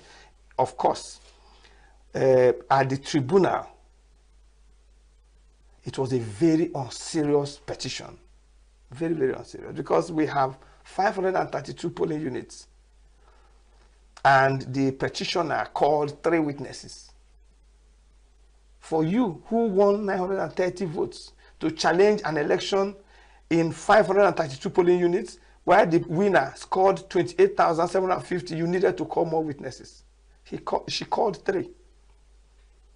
And guess what? After calling, when they called the first one, he testified. The second one, they looked for him in the court. He had disappeared. So at the end of the day, she called 3 witnesses, but only 2 testified, including herself. 1 witness and herself. Now, what did they say? They called a witness, the first one. So what went wrong? Did you vote? Yes. Was there any problem in your polling unit? No. Were the votes counted? Yes. Were they recorded? Yes. So what are you testifying about? He said they heard that there are places where their votes were not recorded. Hearsay. The petitioner herself testified. Did you vote? Yes. Were votes counted? Yes. Recorded? Yes. Declared? Yes. Did anything go wrong in your polling unit? No. What happened? Why are you here? We heard some of my agents in some of the polling units, they told me that in many of our polling units, our results were not recorded. We all know that in normal electoral jurisprudence, this falls grossly short of the requirement of proof. Next to that is, if you want to say that in many 165 polling units, your votes were not recorded, you needed to at least show by demonstrating in one particular polling unit, it is one polling unit, to show that the total valid votes was 100. Then this person scored 95, the other person scored 3. The other 2 belonged to me, but it was not recorded. Nothing like that was done. You needed to demonstrate that, look at this ballot paper. It was my party they voted for, but it was not recorded. That was not done. The true story really is that in these 165 polling units, and I'm saying this before God, in these 165 polling units out of 532 polling units, there were polling units where the petitioner did not score 1 single vote. But she was a candidate in the election, to be fair. She was nominated and her votes needed to be recorded. So her party nominated her duly, and she participated in the election. In the appeal court, what they said is that, talking about inadequacy of witnesses and all of that, appeal court ruled that having brought certified true copies of election results where the name of her party was not stated, that she needed not call witnesses. That's a section of the act, I think section 153, that states that when you have demonstrated by a certified true copy of documents from INEC, you need not call. So that's the evidence. Witnesses. So the evidence spoke to the facts. So that was in the wisdom of the appeal court. Election in 165 polling units should be repeated. Election in 165 polling units should be repeated out of 532 polling units. Now, therefore, all the votes I garnered in the 165 polling units were now stalemated. They were now were null. They are now at stake. Yes. So, and that amounted for me 6,000 votes. And then for the other people, the second candidate as PDP, they had about 4,000 votes at stake. So our intact votes, they scored 14,000 and had 4,000 at stake. I scored 28,750 and had 6,000 at stake. So my intact vote became 22,750 or thereabout. Theirs became 10,000 or thereabout. So going into the election for 165 polling units. That's the rerun. The rerun election. That was ordered by the appeal court. Yes, I was leading by 12,500 votes. I was in a lead with 12,500 votes. And you think that because it was an off-season election, voter turnout to be low, and there's no way. My popularity has not changed. My people have not started loving me less. It was supposed to be a mere walkover. The INEC said you lost the election. I didn't lose the election. I didn't lose the election. Well, that's what they said. Now, at that point. Yeah, at that point, they made an unlawful declaration, which we have established that it was an unlawful declaration. Okay. Honorable Abu, tough journey. So much stress for you and all that. But today, you have been sworn in for the second time. Yes. What does this mean for you? And of course, you know that you left in November. You left the house in November of 2023. And you're coming back in October. You have lost 1 year. 1 year, I mean. So how do you play catch up? How do you make up for the 1 year that you didn't represent your people? I was sworn in into the House of Representatives for a second tenure. That was in June 2023. And between that June to November 3rd, when I left by the ruling of the appeal court, I had done a 4-classroom block, started and finished at Umugbege. I had done an examination hall, started and finished at Oda. I had done and finished a rural education project, completed a rural education initiated by the community but completed by me. I gave them a transformer, Umugbege community. The same thing at Umadenowo community. I had completed, I started and completed an solar street light project from Uboleke Market to St. Patrick's College and completely lit up the entire St. Patrick's College. In 5 months? In 5 months.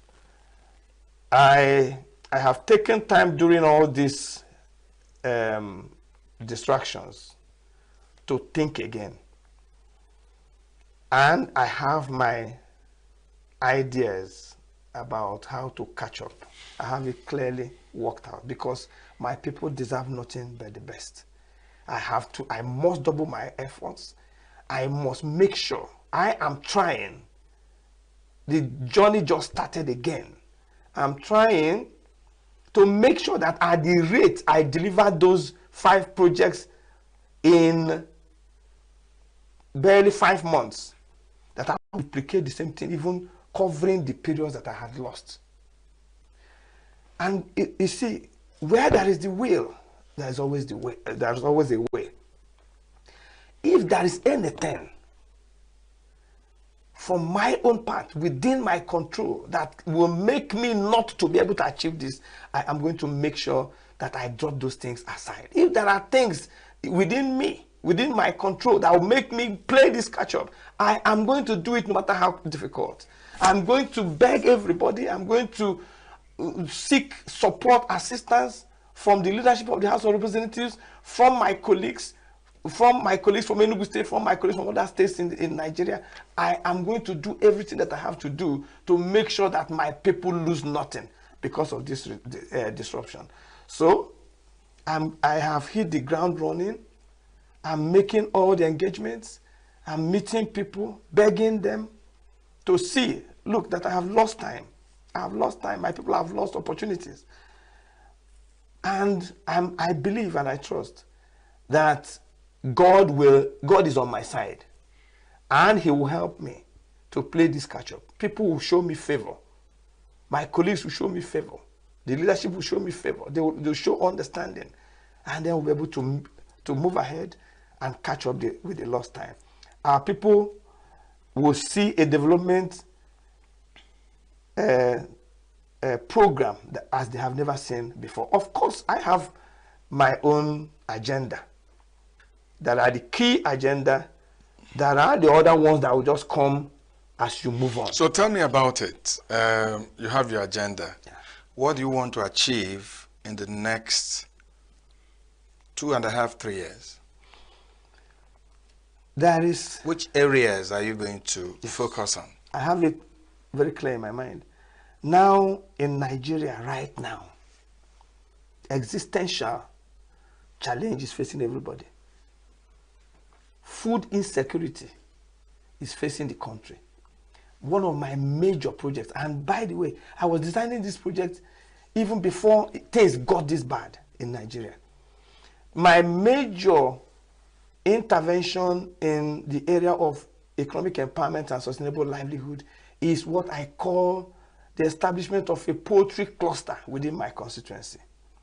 It has a high capacity for absorption of unemployed people, high job creation, economic empowerment. What do I mean by this?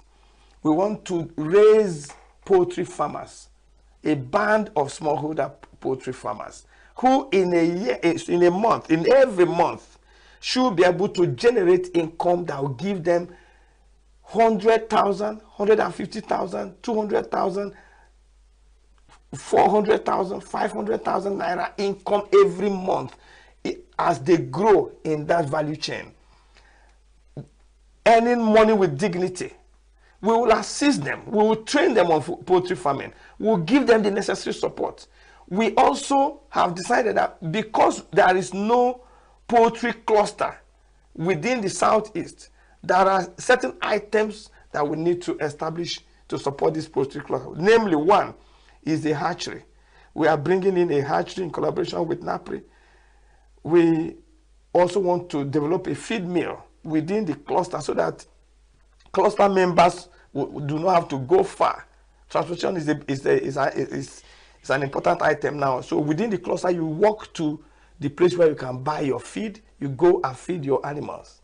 You go and buy your day-old chicks. You go and raise the birds. Now, the nearest hatchery we have in to the southeast is Ogun and Oyo clusters, where you can go and buy the old chicks. Many times when they buy, before they get home, many of them have died. So that you have mortality. Now you have a cluster that will serve the entire southeast, serve Benue, serve Taraba, serve a little bit of all of the middle belt, most of the middle belt, and us in the southeast also. So if we do that, imagine the number of people who are going to be gainfully employed raising birds. And when they do, we move in eggs and we move in poultry meat into the market to bring down the price and serve our immediate community, and then address the food insecurity in Nigeria. That is my major program, and God helping me within this period you mentioned, this will be accomplished. Now, number two, I also have this plan that somebody within my constituency does not need to walk more than 1 kilometer to get potable water. In other words, but if not, we'll locate a borehole that within the 1 kilometer radius, people should be able to come and be served within this borehole. Outside that, we put another borehole, and that is how we are going to locate boreholes all around the constituency so that people will not have to trek a long distance but that means to have access to potable water. In a community, you'll be looking at probably 10 boreholes, and you have so many communities. It is not up to 10 boreholes within a community. A community may just need 3 boreholes or 2. For instance, cover that radius. Yes. For instance, my immediate community is a community. There is a borehole already operated by the Catholic Church. Is there. Then I have a borehole in my compound, which I bring out to serve people who are around me. It serves me in my compound, and then it serves the public, the immediate community. And within my community, nobody says you have problem with water. So if we can deliver 2 boreholes within every community, we are fine.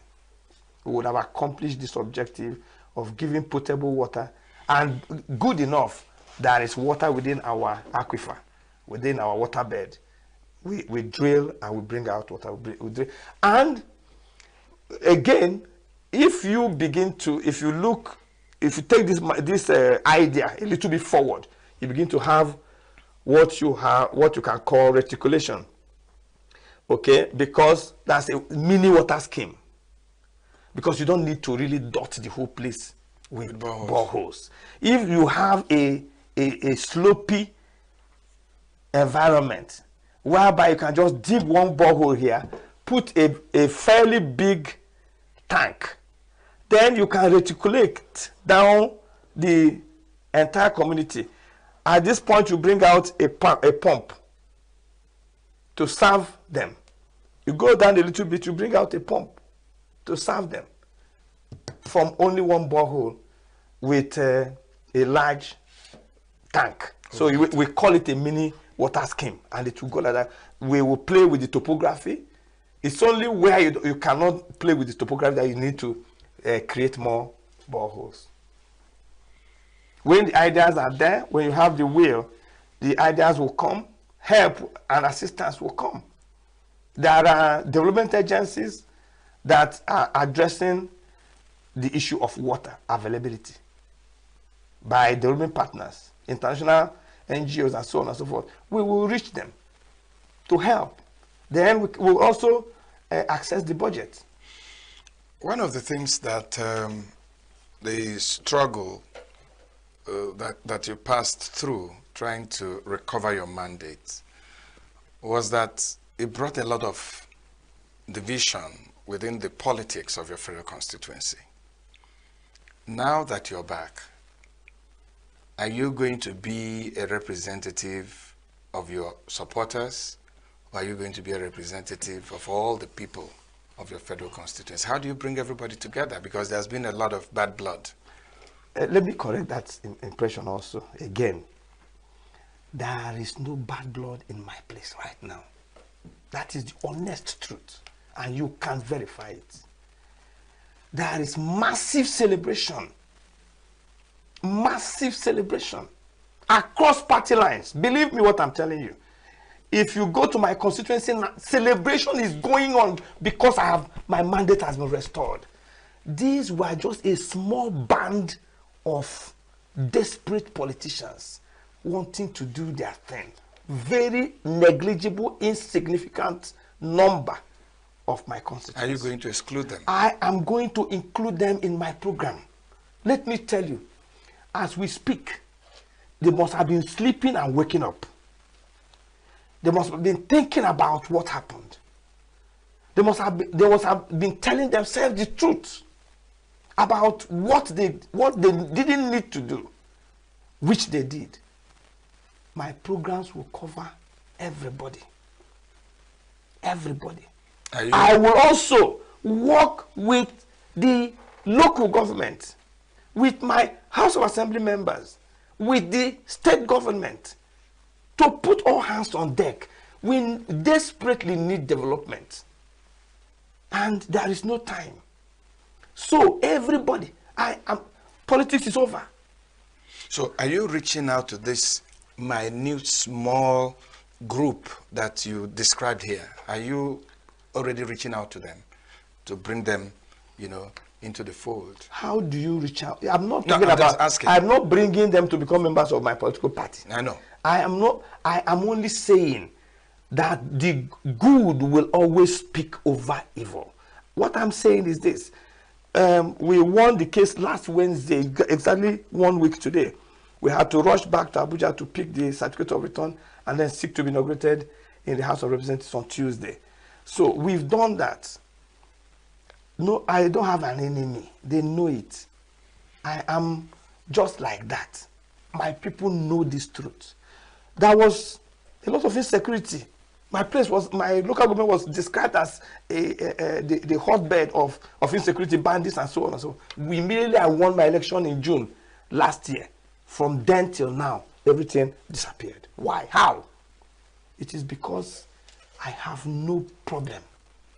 I don't have any problem. I don't thrive in a tense environment. I don't thrive. I don't create a tense environment, an insecure environment so that I can ride rough shots over. I don't have any rough shot to ride. I am just there, and my people love me very, very much. Very, very much.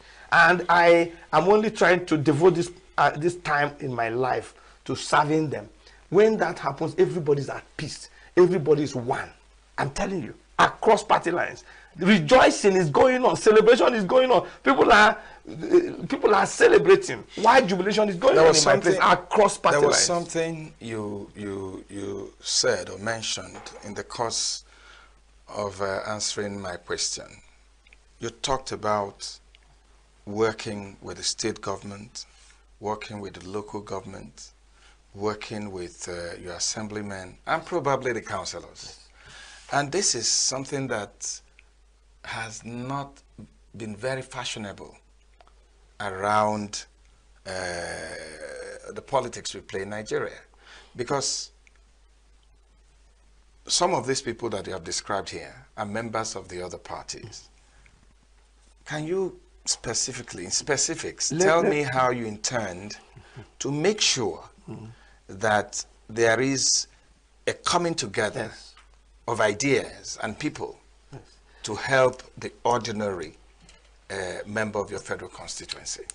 Thank you. See, my style of politics is not the normal that has kept Nigeria where we have been till now.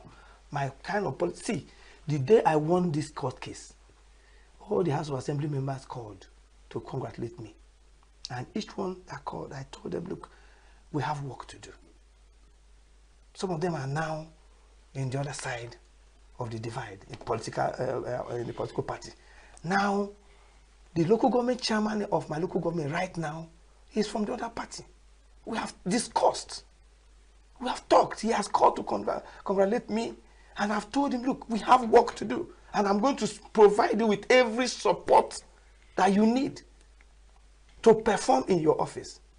Luckily for us, luckily for me, the person who is sitting there, who was nominated by, who was elected by, who is now the local government chairman of my local government, is somebody also who is in a hurry to make a difference.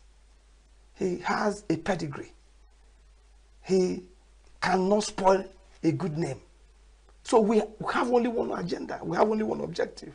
I'm going to work with him. See, I used to call local government chairmen to my house, call secretary, deputy vice chairman, and secretary, chairman, deputy chairman, and secretary to my house, and we start discussing how they can face, how they can do development. I would explain to them one by one, A, B, C. Sometimes we start discussing by 10 in the night. We finish discussing by 2 a.m. I will have that time to guide these people, to guide them. See what you can do. See what you can. See the responsibilities of local government. See how you can perform those responsibilities. See how money can come. See how you can. For instance, let me just give you an example. There are people in the payroll of a local government answering laborers. Laborers. If you have, that's a cause and effect.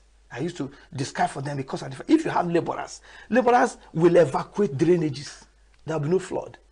Laborers will plant, what do you call it, grass, flowers, and trim them, and the whole place will look beautiful. Laborers will push the sand away from the road so that we can have wider road. Laborers will do laborers' work. But the truth is, the reality we face is that you have a large number of people collecting salaries from the local government as laborers, but the drainages are still filled. By the time you begin to call these people to come and evacuate drainages, because that is the work of a laborer, they will all disappear. When they disappear, we will now recover their salaries. That is how we have cause and effect. Because if you are a laborer, we are supposed to see the work of a laborer being performed. And these things are just the basic foundational responsibilities that a local government is supposed to perform. If you are ready to do it, we will see the result of what you are doing. and work will be done in the local government. If you're not ready to do it, then we'll relieve you to go. Then we'll recover your salary, make the conditions of service of the other people to be better, and then maybe hire other people who are willing to do the job. So something must give. Something should give. I have been a consultant on governance reforms. I consult on governance reforms. I was the first person in Nigeria to establish governance reforms consulting as my niche. So I understand how governance can work, and I'll give it free of charge. Guide these local government people, guide the people in the House of Assembly. We discuss, we share ideas, we exchange ideas, and then all in a bid to move our constituency and our local government and our state forward. The catch-up you talked about will also happen in the National Assembly. You have to play the politics. Yes. You have to look for the relationships, yes, for your catch-up to work. Yes. How do you intend to do that? You know, it's already working. I have engaged with my colleagues in the National Assembly. I've called them even before my inauguration. I've met with them. And they're all excited to have me back. Yesterday, a colleague generously hosted the entire House of Reps ENUGU State Caucus to a reception for me. It's already working. It is already working. We will put, I'm a ranking member, and there are 3 of us who are ranking members. We will work together. Nothing would ever make us to be divided. Nothing. That's one thing, the rumination I have done during this time, you know, that anything and everything I will stand on my way, no matter, is it pride, is it hard work, is it laziness that will stand on my way, I will work hard. I am used to working hard. Is it pride, is it sentiment, whatever it is, I'll cast it aside. We must work and produce results. The state government is there, struggling to make a difference in our state. There are things we can do to help them, and we will do those things to help the state government. It is all about developing Enugu State. When we play this kind of politics, I tell you what, it is the best form of politics. It might not be the old style, but it is the best form of politics. When our people understand it, you see that they become enthusiastic. They support you, they give you all the support. Not everybody will be a politician. Not everybody will be a House of Reps member. But because the system is failing and the people who are supposed to be in government are not delivering, everybody now wants, okay, let me come and try. By the time people in government are sacrificing themselves and devoting themselves to working for the people, everybody, my people who control the interior decoration business in Nigeria, they will go back to the interior decoration business. We control the Tejo market, we control the Wuse market, we control the Kano market and Port Harcourt market. Everything, wherever anybody is putting a curtain in his house, inside government house, inside the governor's house, the governor's bedroom, is somebody from my town. They go and face those things, make more money, support what we are doing. Not everybody. I have voted in this court process now. So if the people say you should come back, if you say you won't come back, they'll bring you back with their votes. Simple. So with what has happened, are you a believer that our democracy can work if we all do what we need to do? I believe. And did it fail you at any point in this process? Of course. There are challenges. Those are the hurdles we talk about. Result sheets were delivered to an individual to go, just go and write results. There are corrupt people in the system. But still, the same INEC that has those corrupt people was the same INEC that listened to me and gave me all the necessary support, all the encouragement I need to go and prosecute this petition. INEC did not turn their back to me. Those people who are corrupt, they wanted to blank me out, shield me from every information. But I shouted and I went upstairs. And they heard me, they listened to me, and they believed me. And they gave me access to every information that I believe me. I must also put it on record that INEC chairman tried for me.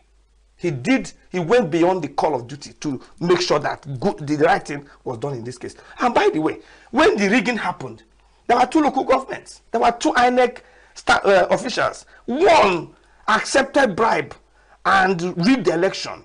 The other one refused to accept bribe. These are the champions of democracy. They are still in the system. So you have the good and you have the ugly. Yeah, but by the time we continue to strive to make this point, like we have done now, we have demonstrated now, then the critical mass will be built of those good people. They will not be lonely again. Then they will know that doing that good, like I've tried to reach the other person who did the right thing. I said, do you know it is because of you that I'm coming back to my office? God has used you, I used a few other people, I used many other people to make sure that this thing we celebrate today is happening. So there are good people there, but they need to be told that, oh, thank you. If like I just walked away and forgot the man who did this, it's not good on my part. But I've reached him. I said, God bless you. And God will bring you helpers in your own time of need.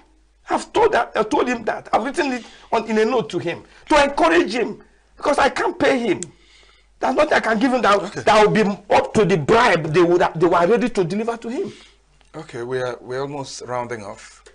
But I'd like to ask, where do you get the strength and the perseverance and the long suffering to stay this course? What is the magic? Some people would have given up. I agree with you. But if you have the kind of organic support I have from my people, if you fail, it is not good. Honestly, I wasn't a politician before. Sometime a short while ago, when you called me a politician, I used to tell you to mind your language. But now I'm a politician, and now you see people liking it. Politicians are not popular these days. We are disgruntled. We are hated by the people. But my own people like me. How can I betray that kind of trust? Now, number 2, is that I think also that there is something about God in these things. God chooses somebody, and he gives you the grace to do what he puts in your hands to do. I used to tell my people from my constituency, I said, my own father, it cost him his life working for my people. Mine has not cost me my life. My father died for our people. It's not figuratively, it is practical. He died during the war, representing my people. So for me, and they say I resemble him, maybe not only in face, but maybe in character. But I have found that grace there. And I'm using the grace, and I've not used it up. It's always there. Thank you. Thank you, Honorable Dennis Abo, for coming on our show. Well, it's on record, so in another couple of months, you have to come back and tell us in real figures and numbers. It will be my pleasure. How you have been able to achieve it will indeed be my pleasure. What you have set out. Thanks for coming. Thank you. On the signature morning. Thank you. Thank you. Always a pleasure. Thank you. Thank you for joining us. Don't go away. It's Signature Television 247.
The future belongs to whoever can see possibilities before they become real.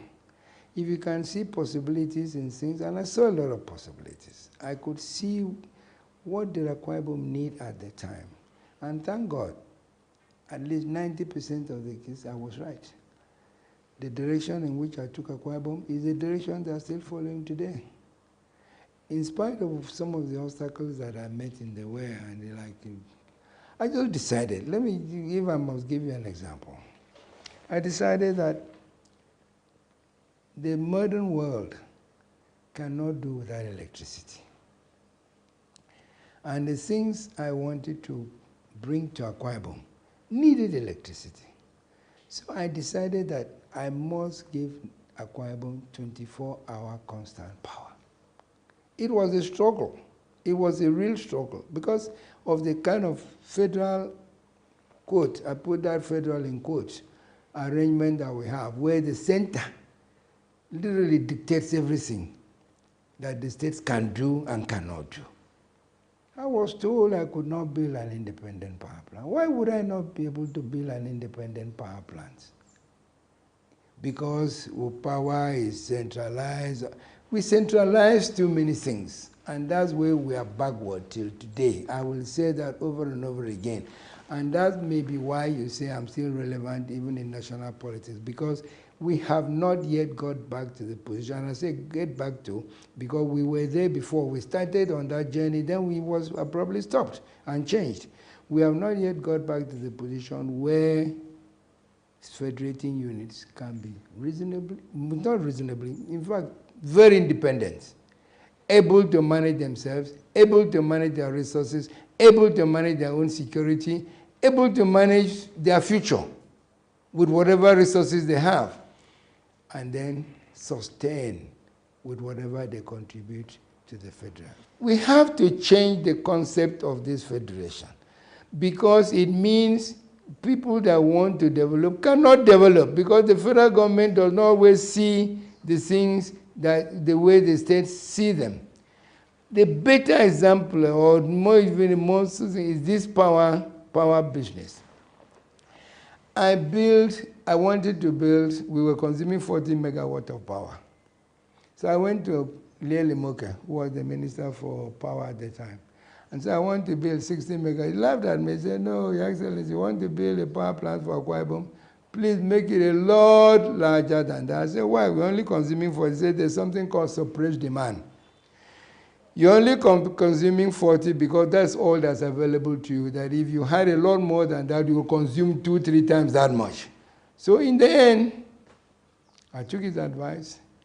I built a power plant of 191 megawatt capacity. And the federal government looked at me and literally laughed, because immediately I finished that, they brought a law to say if you generate, you cannot distribute. I'm convinced, as I speak to you, that if I was allowed to go ahead and distribute that power and boast that Akwa Ibom is the first state in this country to give 24-hour constant power to every corner of the state. Believe me, there will be electricity all over Nigeria now, because every state will have tried to imitate it.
Hello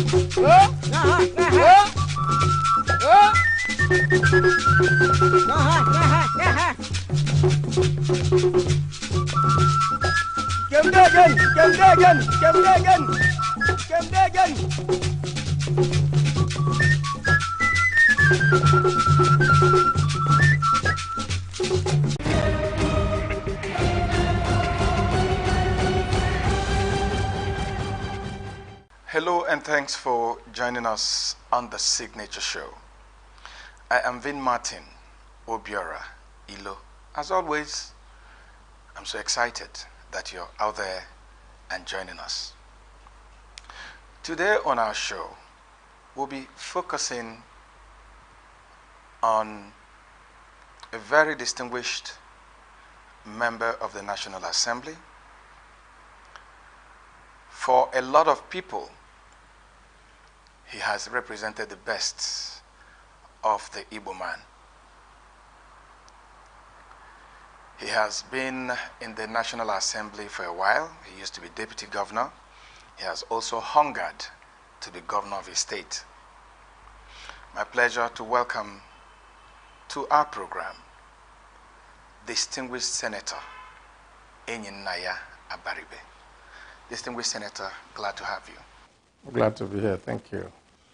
Well, the last election, a lot of people, wonder how you surmounted the challenge, how you were able to win with all the roadblocks, with all the challenges.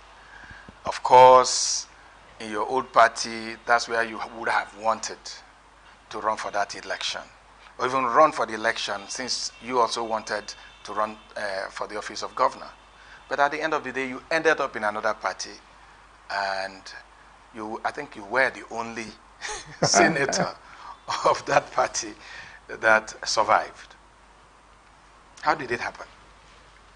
Well, I can't say how it happened. I think that we'll just say that we thank the people of Abia South Senatorial District who found me worthy to be sent back to the National Assembly. In actual fact, I think that election was essentially a contest that was between the records of the incumbent governor at that time in Abia State and my own record for the people of the senatorial zone. I know that a whole lot of people were so interested in it from all over the country. First of all, because the habit and the tendency had been that governors exiting from their positions will all want to come to rest in the National Assembly.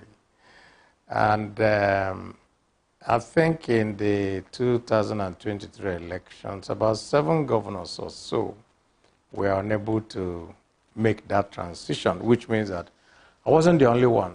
I was able to surmount an incumbent governor. What I mean by records is that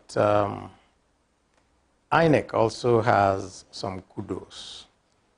The National Assembly also has some kudos, because if you remember, we fought hard to bring in electronic transmission of votes, our results, and what that meant was that you could be sure that nobody will go to a center and write results like used to happen in the past. And so, as results were coming, they were also being uploaded at the appropriate time. Never mind what happened with the presidential one, which happened at the same time. That is sub judice now, so I will not comment about that. But that for our own, the Senate and the House of Rep were all uploaded. And of course, INEC saw the results, they were clear. The people of Abia South Senatorial Zone decided that on balance, that I represented more of what they wanted than the incumbent governor at that time, and they made their decision based on that.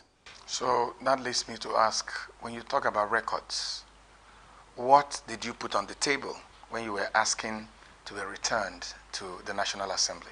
Basically, what a legislator does is, first of all, representation.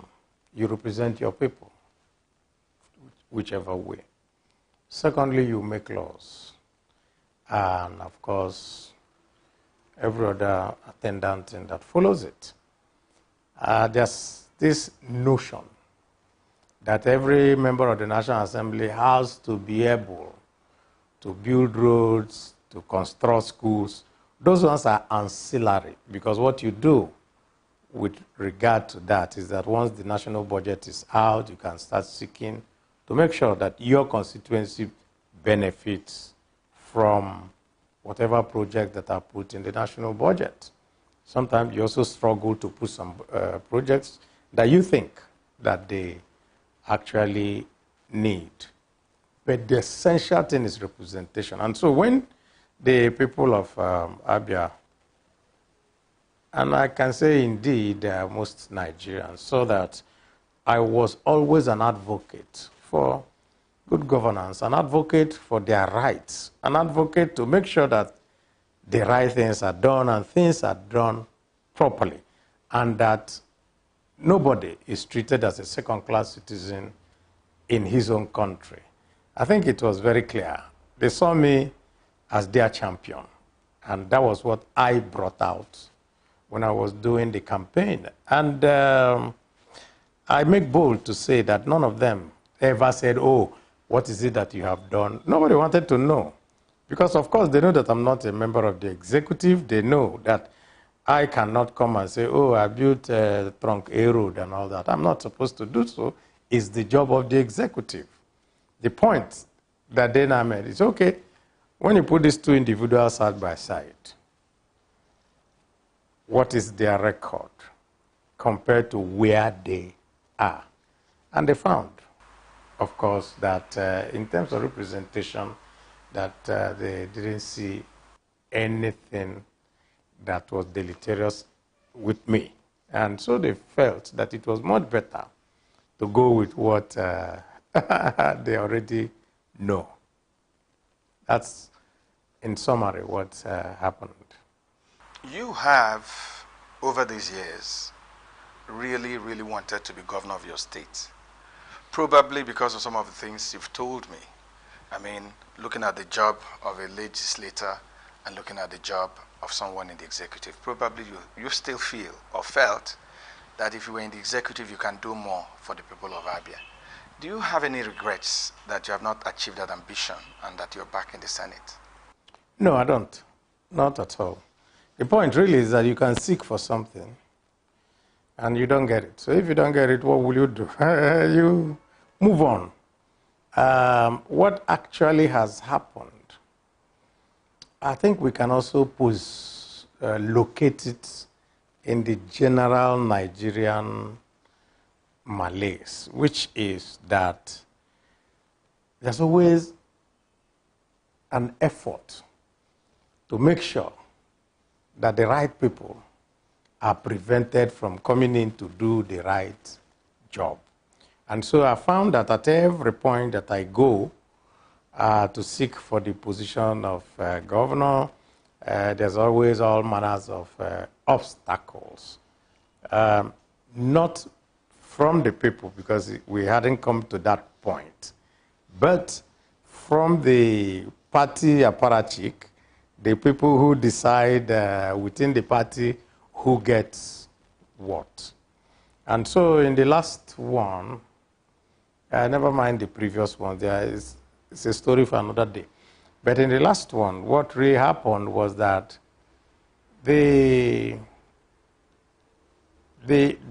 was a mistake by the political parties, which has now been cured by a court judgment. That mistake was this. at the point at which we in the National Assembly were amending the Electoral Act, apparently, after we had done the specific amendments, when it came to the fact for who will determine within the parties who becomes a candidate, that is, who becomes a delegate, it was already in the old Electoral Act that party executives were supposed to be candidates. So it was assumed that it was there, but we now added a proviso to say that there will be 3 persons elected who will join that. Okay, we're going to do elections for 3 persons who will, and the elections were supposed to come from bottom up. But of course, as you know how it happens, bottom up. But of course, as you know how it happens, party executives in each state now went to the leader of the party, which is the governor, and now they simply wrote list of names of who the 3 delegates who became the 3. And so that was how the infamous 3-man delegate thing now came about. So ultimately, it meant that one single person now had to determine who becomes a candidate at all levels. That's not democracy, that's something else. So we now had you could now say that in a state where the party does not have a governor, it was far more democratic because not one single person can determine. But in a state where you had a governor, he ended up determining who becomes a member of that 3-man delegate. So we were all frozen out. That's how you now saw that my former party, People's Democratic Party, lost out heavily because by handing over a democratic process to a totally undemocratic one, what now happened was that decisions were taken that were not in consonance with the democratic ideals. So whatever whims and caprices that the leader of the party in the state determines, not the generality of the party people and not the generality of the populace, presented the person. And that's how you find that there was a clean. I mean, in Abia State, for example, the party went from controlling all House of Rep candidates, the 8 of them, to 1. The party now said, listen, you're a very well-known figure in the National Assembly.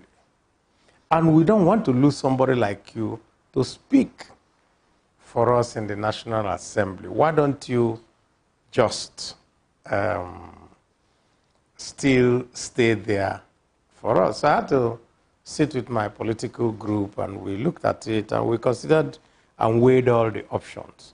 And we said, well, a bird in hand is better than 2 in the bush. So rather than go back into another contest, you may win quite all right, but you will have been bruised so much after now doing the first bruising that the elections itself, which was looming, will no longer. Don't forget that we had this very short space of time, according to the INEC timetable, between when these decisions were supposed to be taken and when INEC got every party to submit a list of candidates. I think it was about 3 or 4 days. And so that's what happened. But I don't regret it at all. Let's look at the Igbo position today in Nigeria. Some people say Igbos are permanently disadvantaged in Nigeria with what has happened. The example is, every other zone has you know, been given an opportunity to be president. And this time that it looked like clearly it was the turn of the Southeast, the rest of Nigeria won't let them get that opportunity. Some Igbos and Nigerians think that maybe the Igbos should be blamed for what happened to them. And for others, it's an intentional action by the rest of Nigeria to make sure that the Igbos remain marginalized. In all this, what is your position and how do you see it? Well, I don't see us marginalized. I think that if Igbos feel anything, we shouldn't bother. Look, Igbos took the best decision in the interest of Nigeria. And I will explain what I mean. At the point of when Igbos collectively determined that Obasanjo should be supported, despite the fact that an Igbo man, Alex Ekwueme of blessed memory, had just been denied the opportunity by the then military that are going to hand over. And despite the fact that Igbos were actually looking at the whole thing at that time for national unity, Igbos still supported Obasanjo. Now, and you know what happened thereafter. He formed a government that has remained the best government till date in terms of economic revival of the country. And what did he do? He didn't marginalize anybody from the Southeast. He actually used the eggheads from the Southeast as the core of his cabinet, and eventually led to a government that was able to exit this debt peonage that we have just been brought back to. When the Igbos also supported President Jonathan, it was also because they saw that he was a better economic manager than whoever contemporary was running against at that time. And he also ended up making Nigeria, at that time, one of the fastest growing economies in the world, and and of course, at the point at which the APC with propaganda brought everybody and said, oh, it was going to be another person, Igbos saw through that whole propaganda and never supported that government. The Buhari ticket. The Buhari government. We never. And what happened? It took us all the way down into where we now went from a government that didn't owe to a government that today is not able to actually pay its way. So what does that mean for us? What it means essentially is that Igbos have always taken the best decisions for the rest of the country. Why? Because we're always everywhere. We know everybody. We are part of everything. So the question is that from the time that President Buhari became president, he made it a point of duty to Fulanize the country. And at every point, made every effort to make a section of the country, the Southeast, a pariah. And that particular trend is what we are seeing with the present government. Are you suggesting that what happened to Igbos in the 2023 presidential election, starting from 2022 as we're preparing for that, that it could have been an orchestrated plan by the Buhari government to ensure that Igbos were seen as pariahs? Yes. There were a lot of Igbos who left and from the PDP government then on the premise that they were promised that they were going to be president and that the President Buhari was going to make them president. That also was what they felt. But when they now entered that, I would say, the political arena that was represented by the Buhari government, what did they find? They were also disappointed? Yeah, disappointed. So I think that it's nothing but a deliberate action. But I've never felt, I don't feel marginalized. You can say that you won't let me be minister of finance, you won't let me be minister of petroleum. Where does that get you? The essential thing is this. For this country to work, we need the best hands.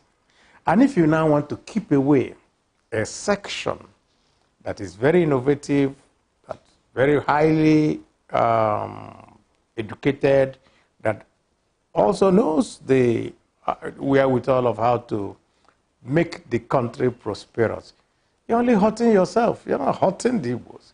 If you check the statistics everywhere, if not for the sit at home every Monday and all these people running around in the Southeast, murdering people and killing people, the statistics does not show that where all these presidents come from, who have tried to denigrate and push down the Igbo, that their standard of living is better than the average person in the village in Igbo land. It's not. So what is it that you're doing? Actually, all you're doing is simple. You're cutting off your nose to spite your face. Some people have said that, yes, there might be this intentional effort to, put Igbos down. There might be. But that Igbos have not done enough to help themselves. And they've said that, for instance, when the Southerners wanted to be president, they went out of their way, organized themselves, try as much as possible to speak with one voice, put money together, fought for it, and then when they had secured it for themselves, they now decided who was going to be. They said when the Yorubas, 1993 and all those challenges, you saw, a combined energy, that this is a collective challenge, and they were working. Not that everybody said it was going to be Obasanjo, but there was a tendency that everybody knew that there was a project, bring this thing back to the southwest, and then we can decide who it goes to. They accuse the Igbos of not having this kind of synergy. Well, with all due respect, I think that is fallacious and not correct. And the facts are there. In 1999, to bring Obasanjo to board, there was no combined Southwest energy towards bringing anybody. No. There was a combined energy of all the elite in Nigeria, let me just put it that way, and all the tendencies in Nigeria to get rid of the military. That was it. And in order to get rid of the same military, and don't forget that at that time, the leader of the disparate group of people, the G34, that ended up bringing in the PDP, were led by an Igbo man. It was the same military that connived and changed what had already been agreed. Because everybody had agreed that the best person was the late Alex Ekweme. So, with all due respect, no, you can't tell us that. And even if you want to say that the Yorubas had a... What Yorubas actually did was that they did not want the same Obasanjo. And so he lost in all the Yoruba states, including Ogun State, where he came from. So that's number one. It's not correct. Number two, with regard to Jonathan, nobody can say that the South all came together. No. All that happened was that the incumbent president, for which he was vice president, unfortunately died, and he was now sworn in. And once you're sitting on that seat, the next step was that there was an election coming, and there was now this effort by everybody in PDP to say, we have a president, so let him stay. And Igbos were part of those who also insisted that you will leave a man who is there and who is doing well to continue his job, because we have a sense of fairness. This later day story is just a later day story. It's not correct. There is no group in Nigeria that is, oh, okay, all of them come together and then they struggle, they go and tell everybody. Because if you want to say that, no, none. Because you will see how it all came. The Buhari government wasn't brought in by Buhari, despite his fabled 12 million votes, which I know was not 12. Because at the time that he contested against late Yar'Adua, what he got was 6 million votes. So you can just see that when a narrative is brought out in this way, that narrative is just simply brought out to explain what is not there. Are you saying that the Igbos are not doing anything wrong? I'm saying that Igbos are not doing anything wrong. We make a decision on who is the best person to do A, B, or C. And if anybody comes around and tells you that, oh, they love Igbos is because we don't come together, you ask them, did they also come together? At the time that Shagari went and did his own election, he fought against Adamu Chiroma. He fought against, there are so many of them that he fought against. At the point that the decision was taken, they now, at the time that Obasanjo came, he also fought against Falaye and Bolaige and all that. So what happened? So what I'm saying is that at the time that people deliberately concord something and do something, Obi took all the votes in the Igbo land. And everybody who complained went to check and found out that it was correct. Why? Because Igbo saw him as the best advantage and all that, saw him as a beacon of hope. And that is the fact. We don't run away from facts. Let me ask you, are you by any means suggesting that the rest of Nigeria did not,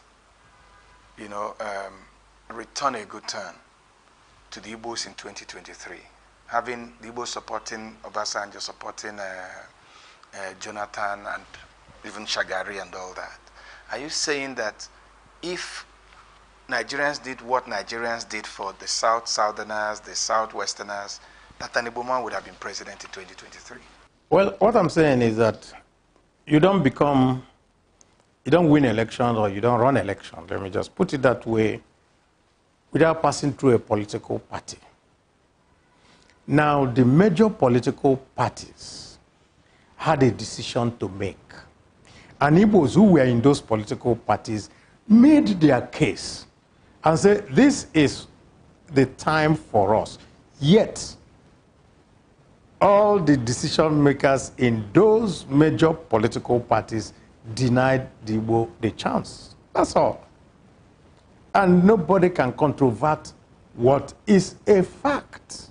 In fact, I can remember that the late Abba Kyari, prior to this, came to Enugu to meet with Igbo intelligentsia and part of his party people and said, oh, it is your turn to be president. If you support our party will make sure. But what happened? What happened? The same thing in the PDP. Everybody said, oh, no, but what happened? At the point that it just got near there, every of the rule changed. First, the rule that it was going to be a southerner changed to now say, oh, let it now be open. Look, the story is okay, out there. Let nobody tell us anything. Let's leave that aspect. You are one person, one Igbo person who says that, look, they sit at home, this internal bickering, all this shooting ourselves on the foot should stop. And not only in the National Assembly, outside the National Assembly, you've picked holes with the conduct of some persons in the IPOB and all those insurgent groups. Specifically, you talked about Simon Ekpa. And I'm asking, I mean, you are one of the highest ranking political office holders from Igbo land. Is there no way that negotiation with the government, conversation with the government can lead to probably a diplomatic action to, check the actions and activities of some of these Igbos who are causing trouble from outside Nigeria? I'll give you just one scenario. There's a guy who was the leader of the Yoruba Sunday Igbo. Igboho. It's in Benin Republic. The government engaged with the Benin government and eventually got him arrested by the Beninois government. That's what happened. And when they did so, they now tried him, and I think they kept him quiet. What is the problem in the Nigerian government engaging with the Finnish government for somebody who has posted on his page, media page, made broadcast and all that, urging people to kill other people in Nigeria? And everybody seems to keep quiet within the Nigerian government. So that is why a whole lot of people in the southeast think that it is nothing but also part of, I would say, benign neglect of the southeast by the federal government. And we have also, on our own, tried to engage the government. And we always are sure, don't worry, we're going to look into it. But there's no concrete action, which suggests that some people prefer what is going on in the southeast, where all manners of persons, criminals, false flag operations, and I deliberately use that word, false flag operations, cultists, kidnappers, all that. Everybody has come into the fray, and the place has become Some say desolate. some say the governors are not doing enough. I don't think anybody can blame the governors. The reason is simple, too. No governor can give an order to a DPO. None.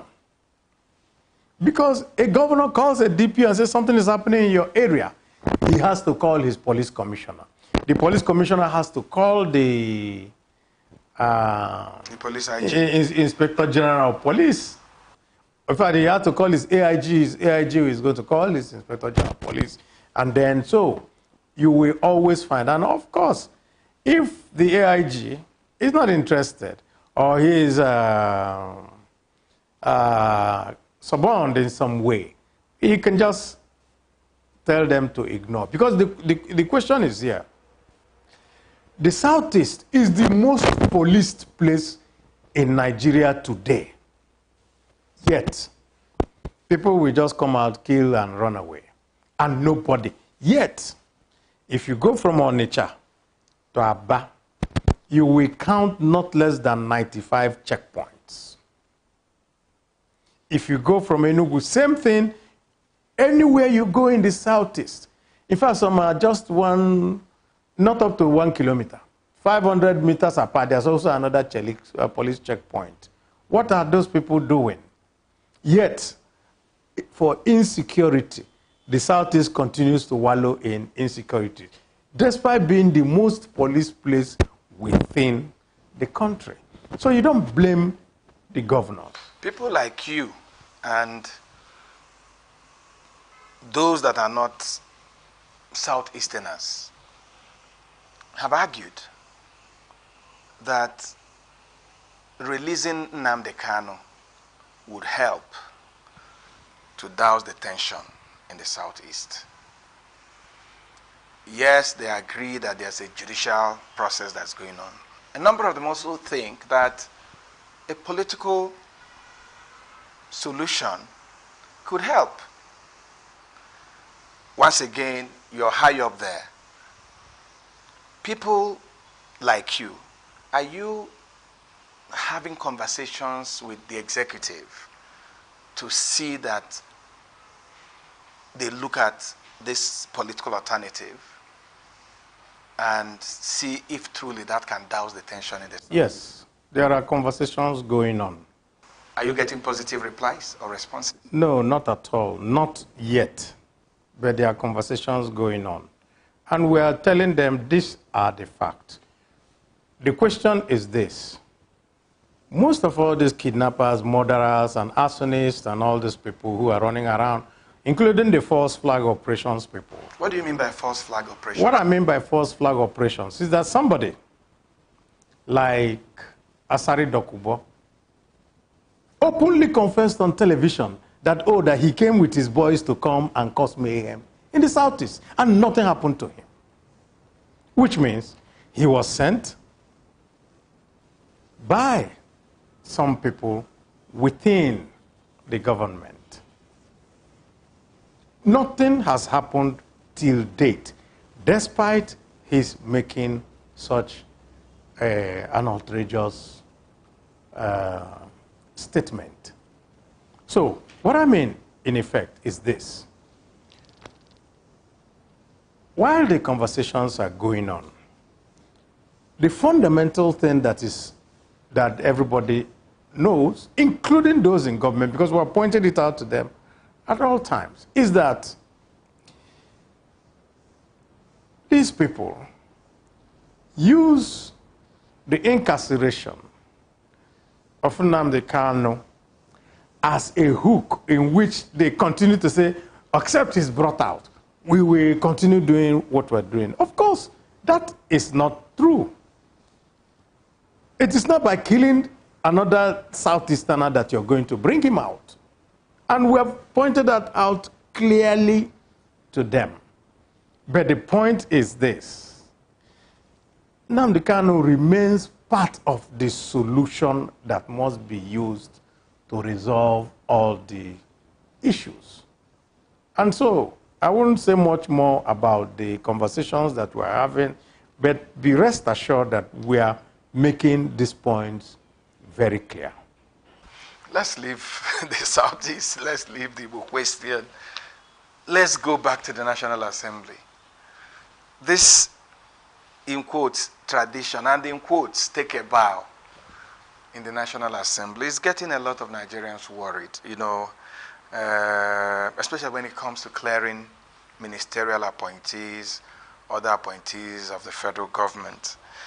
And people are asking, is this not promoting the challenge you've talked about even in this interview, poor recruitment of public officers? Is it not encouraging mediocrity? And then putting the legislature in a situation where Nigerians continue to say that they are compromised? Is it not something the National Assembly can change and do a thorough job when nominees' names come before them, and insist, for instance, that the president, if he's bringing Vin Martin Ilo or Keiko Kafo or Ahmadu Ali or whoever, that a portfolio should be attached so that those of you in the National Assembly can ask specific questions, evaluate qualifications, evaluate whether they have what it takes to serve in those positions, instead of telling them, take a bow and go. Yes. At the moment, there's a proposal for that. There's a proposal. We have tried it before. Like you stated when you started. I've been in the National Assembly for some time now. I came in 2007. And so I've seen most of the efforts that have been made by members of the National Assembly to get the executive to attach portfolios to whoever they are sending to us have always been resisted, not by members of the National Assembly, but by the executive themselves. What do you do about it? The point really is this: if you don't get the buy-in of the executive in a bill to make it law, if they don't sign it, you still come back to zero. Would it be correct to say because of this resistance? No. Just it's a minute. It's not correct. Because of this resistance by the executive, that the accusation of rubber stamping by the National Assembly can hold. No, it's not correct. Let me also say this, because people don't know the internal workings of the National Assembly, and that we actually have some robust debates on it. Prior to this time, we have had robust debates and actually suggested, why don't we get rid of this privilege that is enjoyed by members of the National Assembly, either the president, either the Senate or the House of Rep. Even in this particular one, because usually before we start any exercise of this nature, we always have an executive session, which is a closed session, and we talk very to ourselves, truthfully. And some people actually suggested it, but the majority of opinion was also that this is a privilege conferred on members of the National Assembly, and we don't willy-nilly just throw out a privilege, because we don't also know how many members they were going to bring. What I'm saying is this: there are two aspects here. Any member of the National Assembly who comes and is nominated to come to become a minister has that privilege. It does not stop us from exercising our right to ask questions. And in fact, some of them have come and said, ask me any question. I think that as much as we look at that, we should also look at the executive. This morning on Channels Television, I was watching them and they were saying, oh, there's somebody who did not do national service, this and that. Look, a president brings Mr. A, and he says to us, we have checked him, we have looked at his credentials, we have done security check on him, and we have seen that it's nice, it's clear, it's decent, and so you do that. First of all, we don't have the capacity to do a security check because we don't know whatever. What comes to the security should not come to. Where we get petition, we get all manners of things that we can use. It now behooves on us to say, okay, if you're a member of the, you can, as a member of the National Assembly or former member of the National Assembly, you come there, you say, no, I would like to. But then, you're a medical doctor. What question will I ask you? Not knowing where you're going to be deployed. But that brings me to the question, sir. Back to where you came from. It brings me to the question. Mm-hmm. This creates a problem for the National Assembly. Why, for instance, when the National Assembly say, we've talked about this from 2003 to 2007 and all that, and then you are going the same route once again, we are not debating on this until you do the right thing. Precisely. What stops the National Assembly from doing that? We don't have such powers to determine for a president who he brings. I said at the beginning, the law does not require him to attach a portfolio. We have tried, and we're still going to try, because I think that should be axiomatic now, seeing what is going on, that we must make a legislation to ensure that whatever you're bringing as to us, you must attach a portfolio so that we know. Because what we now do is we guess. So in the last one, okay, there's a Latif Fagbemi, there's a Festus Keyamo, they're both sons. So any one of them can be. Any one of them could be. This is so, okay, do we ask you a legal question? Do we ask you a general question? What do we do? I think that what is going on, to my mind, if I'm a president, I will never bring somebody without being sure that that person is number. I'm telling you, all that we find is that presidents appoint people based on sometimes primordial sentiment, sometimes job for the boys, sometimes reward for political loyalty, sometimes, and then one or two or three on the basis of their pedigree. This thing and it's affecting the country. It is laughable that a portfolio is reserved for Kaduna State. The president has not seen the candidates. He doesn't know who they are going to be. And then a portfolio is reserved for Kaduna State. And I think it's ridiculous. Well, that is your own words now, a portfolio reserved for a state. But that's what they sent to your assembly. And I didn't see any senator saying, why should this be? No. They didn't tell us that the portfolio was reserved. No. It's written right there. They said, so-and-so portfolio, Kaduna State. There was no human being. Well, at that time, you got that at the point of swearing in, not at the point of they are being sworn in, they are being screened. Does it not if it came at the point of being screened, somebody will have asked that question. What do you mean a portfolio is being reserved for this? I tell you, we have now moved from the ridiculous to the sublime. I mean, it's just a crying shame that in the 21st century, where India has just landed a probe on the moon, not just where they always land, but at the south pole of the moon. to look for water. India, that was at the same point with us in the 50s and 60s. And so you want to ask yourself, what is it that we are actually doing?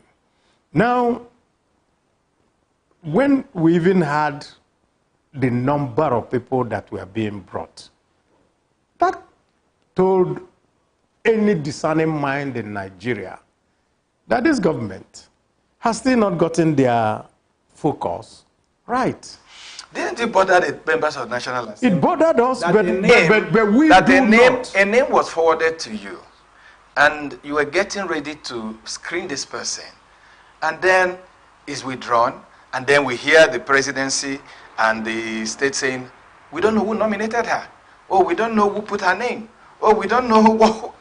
But didn't you find it embarrassing? Well, personally, but not the National Assembly. We don't do nominations. No, that's what I'm saying. The person that should find it very embarrassing is the president and his cabinet, his members themselves. Because they are the people who have ridiculed the country. Yes, because we hear Ganduje, who is the national chairman of APC, saying that we don't know who nominated her, and the president has asked me, did you nominate her? And I'm asking the other person, and you're talking about security reports that a minister of the Federal Republic could have been nominated, and no one in the presidency knows who put forward her name. Well, I think that's a question that people in the presidency will be much better positioned to answer. We leave it for them. But when you look at all this, we look at the 45 individuals that have been nominated and portfolios assigned to. Does it give you hope as a Nigerian, not just as a senator? There's a French author. I want to remember his name now. A French author made a quotation called "Plus ça change, plus on même chose." The more things change, the more they remain the same. What we're saying is actually the Buhari redux. It's something. We're not seeing anything that is progressive. You understand? So it's still the same APC. It's still the same mishmash of things. It's still the same misalignment of priorities. It's still the same taking one step forward and taking 10 steps backward. Of course, I really don't blame the APC. What would you do? They told you that they were going to do renewed something. We never asked them, what were you going to renew? We didn't know they were going to renew the same old things. And that's all that they did. So, it bothers everyone who is a patriot that we don't seem to be going forward. First of all, I can give you what my own feeling is. Number one, we're in serious trouble. Bloomberg, I think they wrote something the other day about our foreign exchange down to $3.7 billion. That means that a government that is actually should be prudent. Number one, first of all, you be very, very prudent.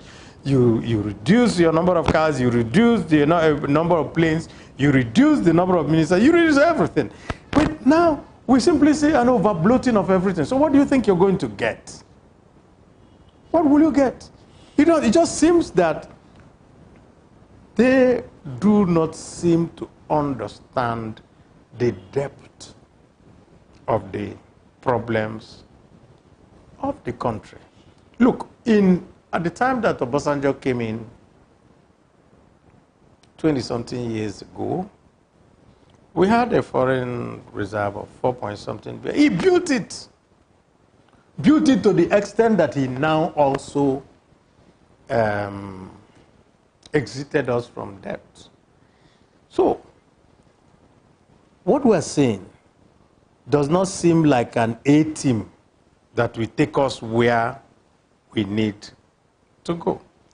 All that we seem to say is, like I said before, same old, same old. We're almost concluding, but I'd like to just quickly ask two questions. One is, do you see the suffering of Nigerians? with the fuel, with the foreign exchange? Do you see the sufferings of Nigerians? Secondly, I've traveled around the world. I know you've traveled even more than I have done. Is there anywhere in the world where people exchange money or foreign exchange exchanges hands and there's no documentation, no receipt, and nothing? Nowhere in the world. I can answer that without thinking. Because we are talking about helping the Naira. We pump money and all that. Anyway, I hope that even in this program we'll get some experts to talk about it. But I am asking, why can't we have a cashless foreign exchange process?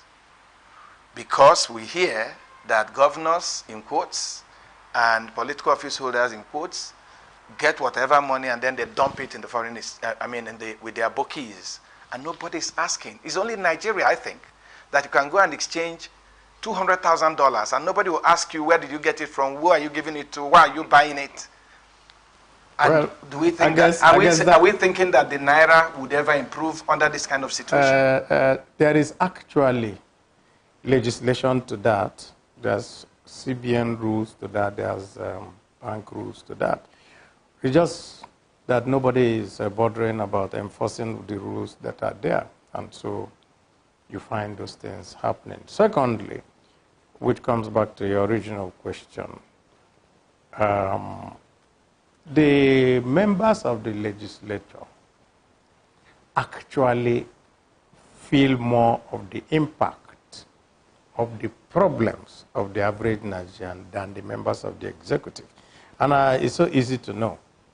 A governor is surrounded by a phalanx of security people, all manners of hangers-on and all that. So you can't approach.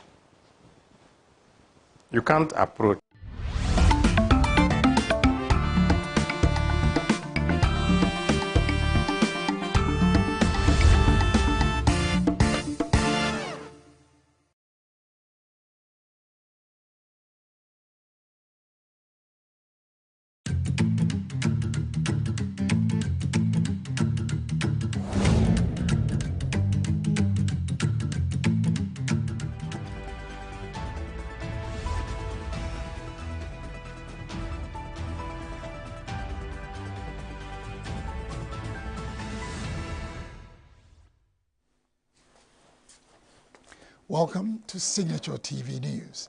I am Barry Kumo Ado.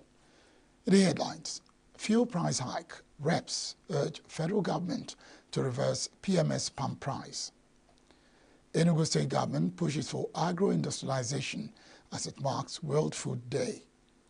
North Korea calls South hostile state as footage of young people applying to join army. In China, boasts funds for housing projects to support embattled sector. Details in a moment.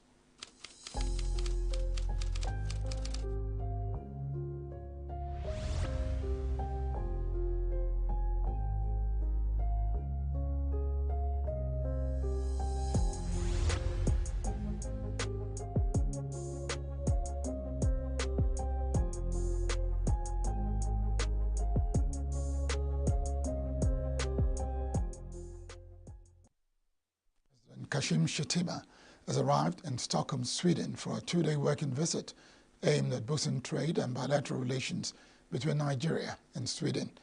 The Vice President aircraft touched down at the Arlanda International Airport, Stockholm, at about 7 minutes to 10 Nigerian time on Wednesday. At the entourage of the Vice President were the Minister of Foreign Affairs, Yusuf Tuga, Governor Caleb Mutwang of Plateau State, and some heads of federal government agencies and parastatals. Shettima was received on arrival by the Swedish ambassador to Nigeria, Annika Hand Egmond, Minister of Communications, Innovation and Digital Economy, Dr. Bosun Tijani, Charge d'Affaires, Nigerian Embassy, Sweden, Aliyu Mahmoud, among others.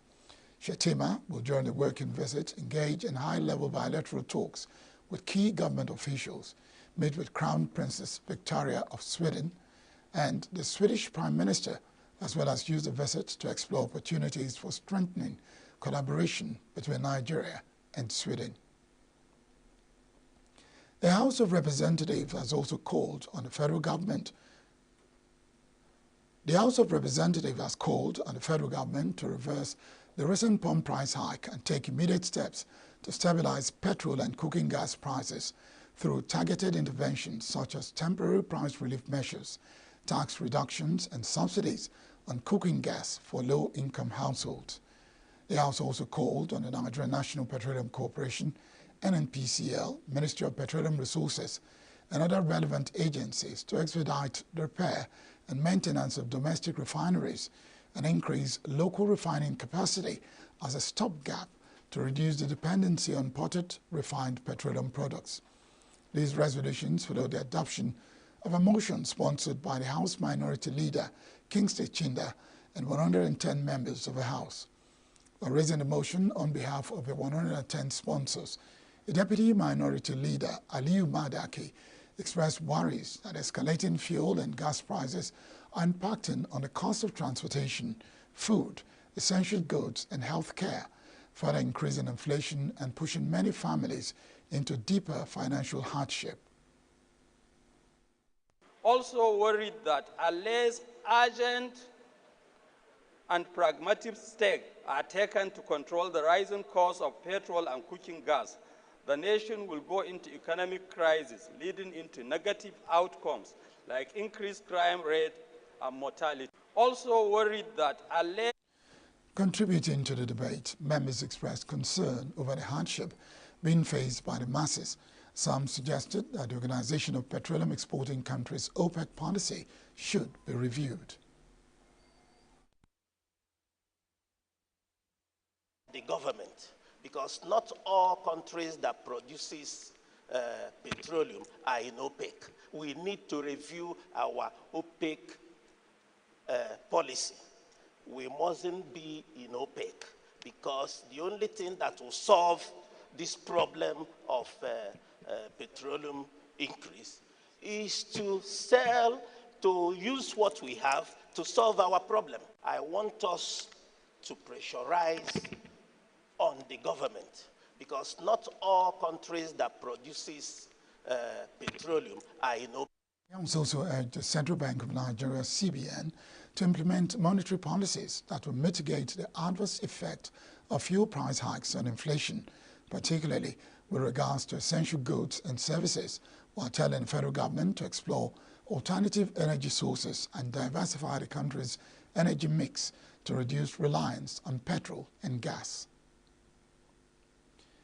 The House of Representatives has urged the federal government to comply with Section 11, subsection 1B of the 2007 Fiscal Responsibility Act, FRA, by submitting a 2025 budget proposal to the National Assembly without further delay.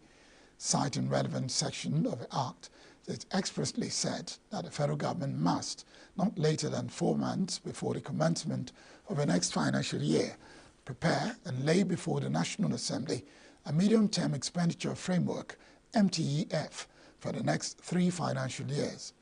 This followed the adoption of an urgent motion raised by Clement Jimbo, a member representing Abak Etimekpo Federal Constituency, Akwa Ibom State, at plenary on Wednesday.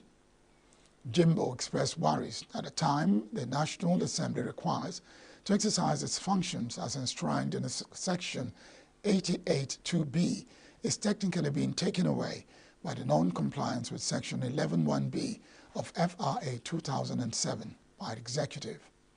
The House notes that the Fiscal Responsibility Act 2007 provides for the prudent management of the nation's resources, ensures long-term microeconomic stability of the national economy, secures greater accountability and transparency in fiscal operations within a medium-term fiscal policy framework, and the establishment of the Fiscal Responsibility Commission to ensure the promotion and enforcement of the nation's economic objectives and for related matters.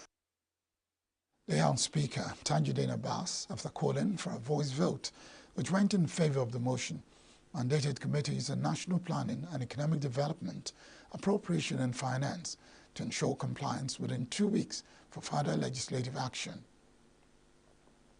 The Nigerian Senate says rumors of impeachment of the President of the Senate are coming from paid agents bent on causing confusion in the polity. Reacting to an online publication which claimed that there were underground moves to remove him from office, President of the Senate, Godswill Akpabio, said there was no end to the manipulation of social media by people with ulterior motives. He described such reports as fake and should be disregarded.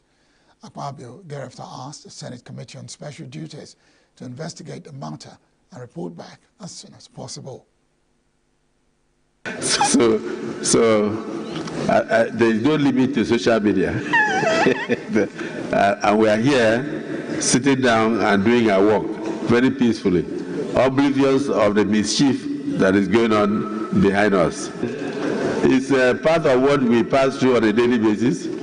It's either they use AI to inject something to turn it around in order to drive traffic. I understand that they are being paid by YouTube if they have a lot of traffic. So whoever brought out this fake news must be getting a lot of payment because of the traffic going on. But I hope the public is aware that this is total fake news and that the chamber is very stable and the issue of impeachment does not come in. So, Kaka, please investigate and report back to us as soon as practicable. As the Senate President pleases, I will do the needful and report back, sir. All right. Thank you. The publication had alleged that operatives of the Department of State Services, DSS, have taken over the National Assembly complex to stop the remote impeachment moves. Still on the Senate, senators confirmed the appointment of 21 federal commissioners of the Revenue Mobilization, Allocation and Fiscal Commission, RMAFC. The confirmation follows the submission and consideration of the report by the chairman of the Joint Committee on National Planning and Economic Affairs and Finance, Abdullahi Abubakar from Kebbi North, during plenary. In his remarks, the President of the Senate, Senator Godswill Akpabio, urged the new commissioners to give their best in the job ahead of them and asked them to be good ambassadors of the states and the country. The nomination of Honorable Adamu Fanda, representing Kano State, is hereby confirmed as a Federal Commissioner in the Revenue Mobilization, Allocation and Fiscal Commission, RAMFAC. Distinguished colleagues, will the Senate confirm the nomination of Professor Olusegun Adekunle Wright, representing Lagos State, for appointment as the Federal Commissioner in the Revenue Mobilization, Allocation and Fiscal Commission? Those in favor say aye. Those against say nay. The ayes have it. The nomination of Professor Olusegun Adekunle Wright, representing Lagos State, is hereby confirmed as Federal Commissioner in the Revenue Mobilization, Allocation and Fiscal Commission. Distinguished colleagues, will the Senate confirm the nomination of Aliu Al-Makura Abdul Kadiri, representing Nasarawa State, for appointment as Federal Commissioner in the Revenue Mobilization, Allocation and Fiscal Commission? Those in favor say aye. Those against say nay. The ayes have it. The nomination of Aliu Al-Makura Abdul Kadiri, representing Nasarawa State, is hereby confirmed as Federal Commissioner in the Revenue Mobilization, Allocation and Fiscal Commission. Distinguished colleagues, will the Senate confirm the nomination of Bako Shetima, representing Niger State, for appointment as Federal Commissioner in the Revenue Mobilization, Allocation and Fiscal Commission? Those in favor say aye. Those against say nay. The ayes have it. The nomination of Bako Shetima, representing Niger State, is hereby confirmed as a Federal Commissioner in the Revenue Mobilization, Allocation and Fiscal Commission. Distinguished colleagues, Will the Senate confirm the nomination of Mr. Amosu Akintayo, representing Ogun State, for appointment as Federal Commissioner in the Revenue Mobilization, Allocation and Fiscal Commission? Those in favor say aye. Aye. Those against say nay. The ayes have it. The nomination of Mr. Amosu Akintayo, representing Ogun State, is hereby confirmed as Federal Commissioner in the Revenue Mobilization, Allocation and Fiscal Commission, RANFRA. Distinguished colleagues, will the Senate confirm the nomination of Dr. Nathaniel Ado Juchelegon, representing Ondo State, for appointment as Federal Commissioner in the Revenue Mobilization, Allocation and Fiscal Commission? Those in favor say aye. Aye. Those against say nay. The ayes have it. The nomination of Dr.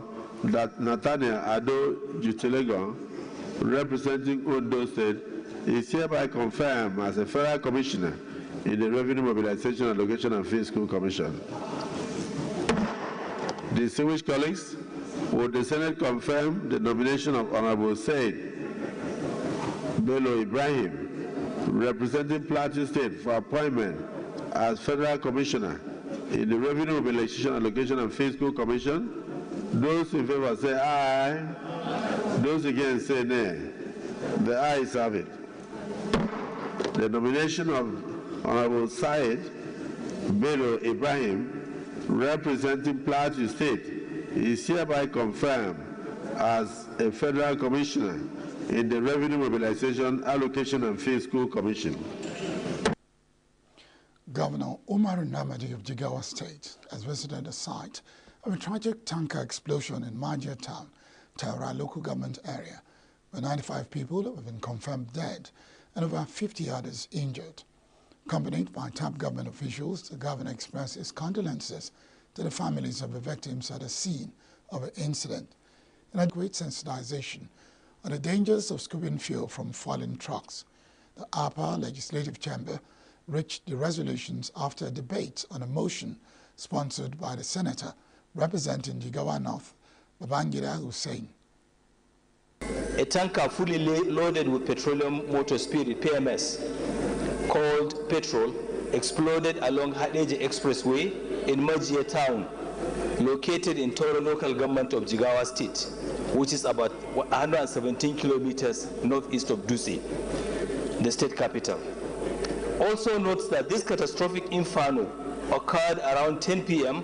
when the residents of the area trooped out en masse to the accident scene to scoop fuel from the ill-fated tanker. And while this was on, the tanker exploded, resulting in massive fire, which was quite difficult to control by the available facilities in the area. Further notes that the explosion resulted in the death of about 100 people, whose bodies were burnt beyond recognition, leaving about 300 people with varying degrees of burns and are currently receiving treatments in Burnonkudu Federal Medical Center, General Hospital Rengim, General Hospital Hadija, and Jawun General Hospital. The Senate. In a remark, the President of the Senate, Godswill Akpabio, warned Nigerians of the dangers in scooping fuel when such accidents occur. Grant solace to the families of those who lost their loved ones, and then, of course, Ajana Fidar to those who have departed. And I want to also pray that those in hospitals will also survive. However, I think we should also call on the state government to take proactive steps. 100 persons following the tanker explosion. Speaker Abbas, in a statement by Special Advisor on Media and Publicity, Musa Krishi, said the incident was unfortunate. Speaker lamented the deaths and injuries, describing the incident as terrifying, condoled the families of the deceased while praying for those injured to have quick recovery. Prayed for the repose of the souls of those who lost their lives. The ENUGU State Ministry of Agriculture and Agro-Industrialization has emphasized the significance of food security and adequate nutrition for all. Speaking at an event to mark the World Food Day, with the theme Right to Food for a Better Life and Better Future. The State Commissioner for Agriculture and Agro-Industrialization, Patrick Uburu, spoke of the state government's efforts to ensure access to sufficient, safe, and nutritious food for its citizens. The Commissioner highlighted the state's commitment to food security, which he said aligns with Governor Peter Mba's initiative towards safeguarding the right to food through policies and sustainable agricultural practices. The diplomacy we are talking about is made available for the farmers. And he has also instituted that every farming state will have a processing cluster so that our farmers can prefer line of processing before taking it out to the market. And they know that when you nature the agricultural products, you need to have various other byproducts that will lead to the international community. And they have to use it and correct. So our farmers should please keep their spirit high. They should not be discouraged. Governor Peter Mba was represented by the Commissioner for Science and Technology, Lawrence Eze, said the state government remains determined to boost its gross domestic product, GDP, and create a brighter future for ENUGU citizens through agricultural investment.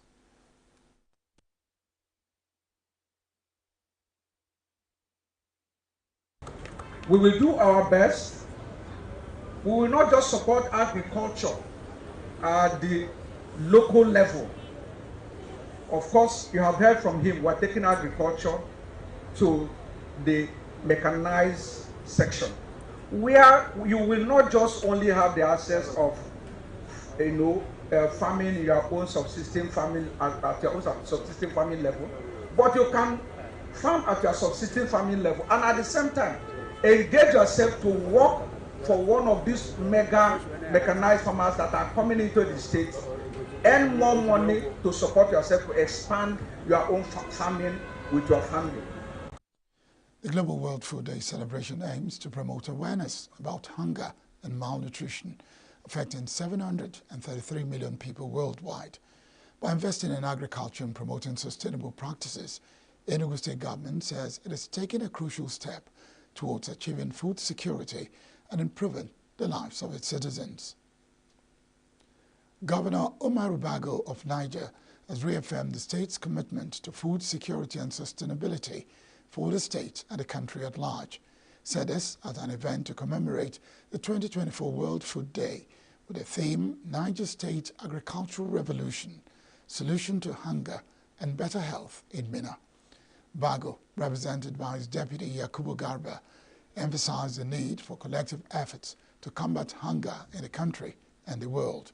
He noted that Nigeria's economic realities, insecurity and climate change challenges has exacerbated food insecurity and threatened vulnerable populations. Bago said the state government had procured 1,000 John Deere tractors, 500 case tractors, 500 combined harvesters, and 10,000 hand tillers for smallholder farmers. Earlier, in his welcome address, Commissioner for Agriculture Musa Boso acknowledged the current administration's significant strides in agricultural development under the new Niger agenda. Boso, represented by Dr. Matthew Ahmed, Permanent Secretary of the Ministry, said the state had launched various programs to lead other states in food production and security, as well as surplus for export. The Norwegian Refugee Council, NRC, has advised the federal government to introduce subsidy for farmers to boost food production in the country. The advocacy manager of the organization, Sabiu Shehu, who gave the advice in an interview with newsmen in commemoration of a 2024 World Food Day, said that such a move would avert the looming food insecurity in the country. The advocacy manager, who said that food scarcity and hunger was becoming imminent in the country, called on the federal government to rise to the occasion to avert the catastrophe. Shehu said that NRC would continue to support farmers in the country towards boosting food production. Still to come, Nigeria to take delivery of anticipated malaria vaccines. NNPC still sole Dangote petrol buyer, marketers. Stay with us.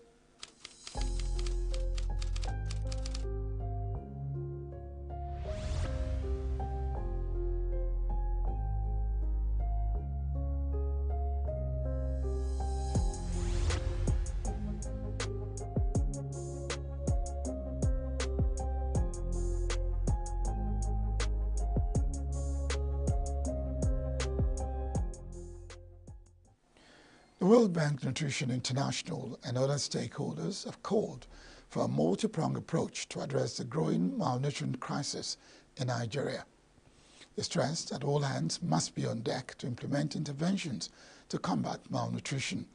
The call was made at a three-day collaborative meeting between the Federal Ministry of Health and Social Welfare, the National Primary Healthcare Development Agency, and state nutrition managers in Abuja. According to the United Nations Children's Fund, Nigeria ranks first on the continent and second in the world after India in terms of the number of malnourished children. Speaking at the event, senior health specialist at the World Bank, Dr. Rigat Tiligiado, stressed the need for a multifaceted approach and interventions to tackle malnutrition in Nigeria. The country director of Nutrition International, Dr. Osita Okonkwo, highlighted the need to improve coverage of maternal, newborn and child health interventions. He also stressed the need for more funding and ensuring that MNC as a recorded 44.4% growth, according to 1 billion naira, which he referred to as the best since the state was created in 1991. Onyeka, however, expressed fear that 410 billion naira 2024 Anambra state budget might become unrealistic if recurrent revenue does not grow faster. The government is really struggling to be able to meet up with the expectations. And we're having projected about 34 billion naira on loans and about 249 billion naira on internal generated revenue. That's what they call independent revenue. It means that he knows ab initio from the beginning that he may not really realize the entire revenue to implement the budget size of 410. The group remarked that government has so far prioritized road infrastructure, housing and health, with education ranking the 7th. He, however, believed education will take a pride of place when spendings under the Universal Basic Education are captured for review. So far, I think that's the best so far the state has been able to generate since the creation. Government has never generated that level of revenue from the current account, and although we say nominally that's the case, if you discount it, it might be less. But in terms of the amount, that's the highest the state has actually generated. We praise the government for that. They've been able to plug a number of loopholes, but they still need to do more in terms of plugging loopholes of revenue leakages, so that they'll be able to meet up with the kind of targets. And the government has not actually demonstrated their appetite to borrow more money. At least the Non-Academic Staff Union of Educational and Associated Institutions, NASU, and the Senior Staff Association of Nigerian Universities have expressed displeasure over the inauguration of a renegotiation committee by the federal government for the contentious 2009 agreement with university-based unions. The Joint Action Committee, JAC, of both unions, said this in a statement jointly signed by Peters Adeyemi, General Secretary of NASU, and Mohammed Ibrahim, SANU President, in Abuja. The unions expressed its displeasure at the inauguration of renegotiation committee of the 2009 agreement with university-based unions on October 15. Said that the preferential treatment given to ASU leadership at the inauguration was unfair to the other unions, saying that NASU and SANU were only invited as mere spectators to give a semblance of legitimacy and acceptability to an already concluded renegotiation exercise. Further said that the president of ASU alone was invited to give a response on behalf of other unions without consultation. The managing director of the Nigerian Communications Satellite, NIGOSAT Limited, Jane Egerton Ideye, has reaffirmed the organization's commitment to replacing the NIGOSAT 1-hour satellite before its lifespan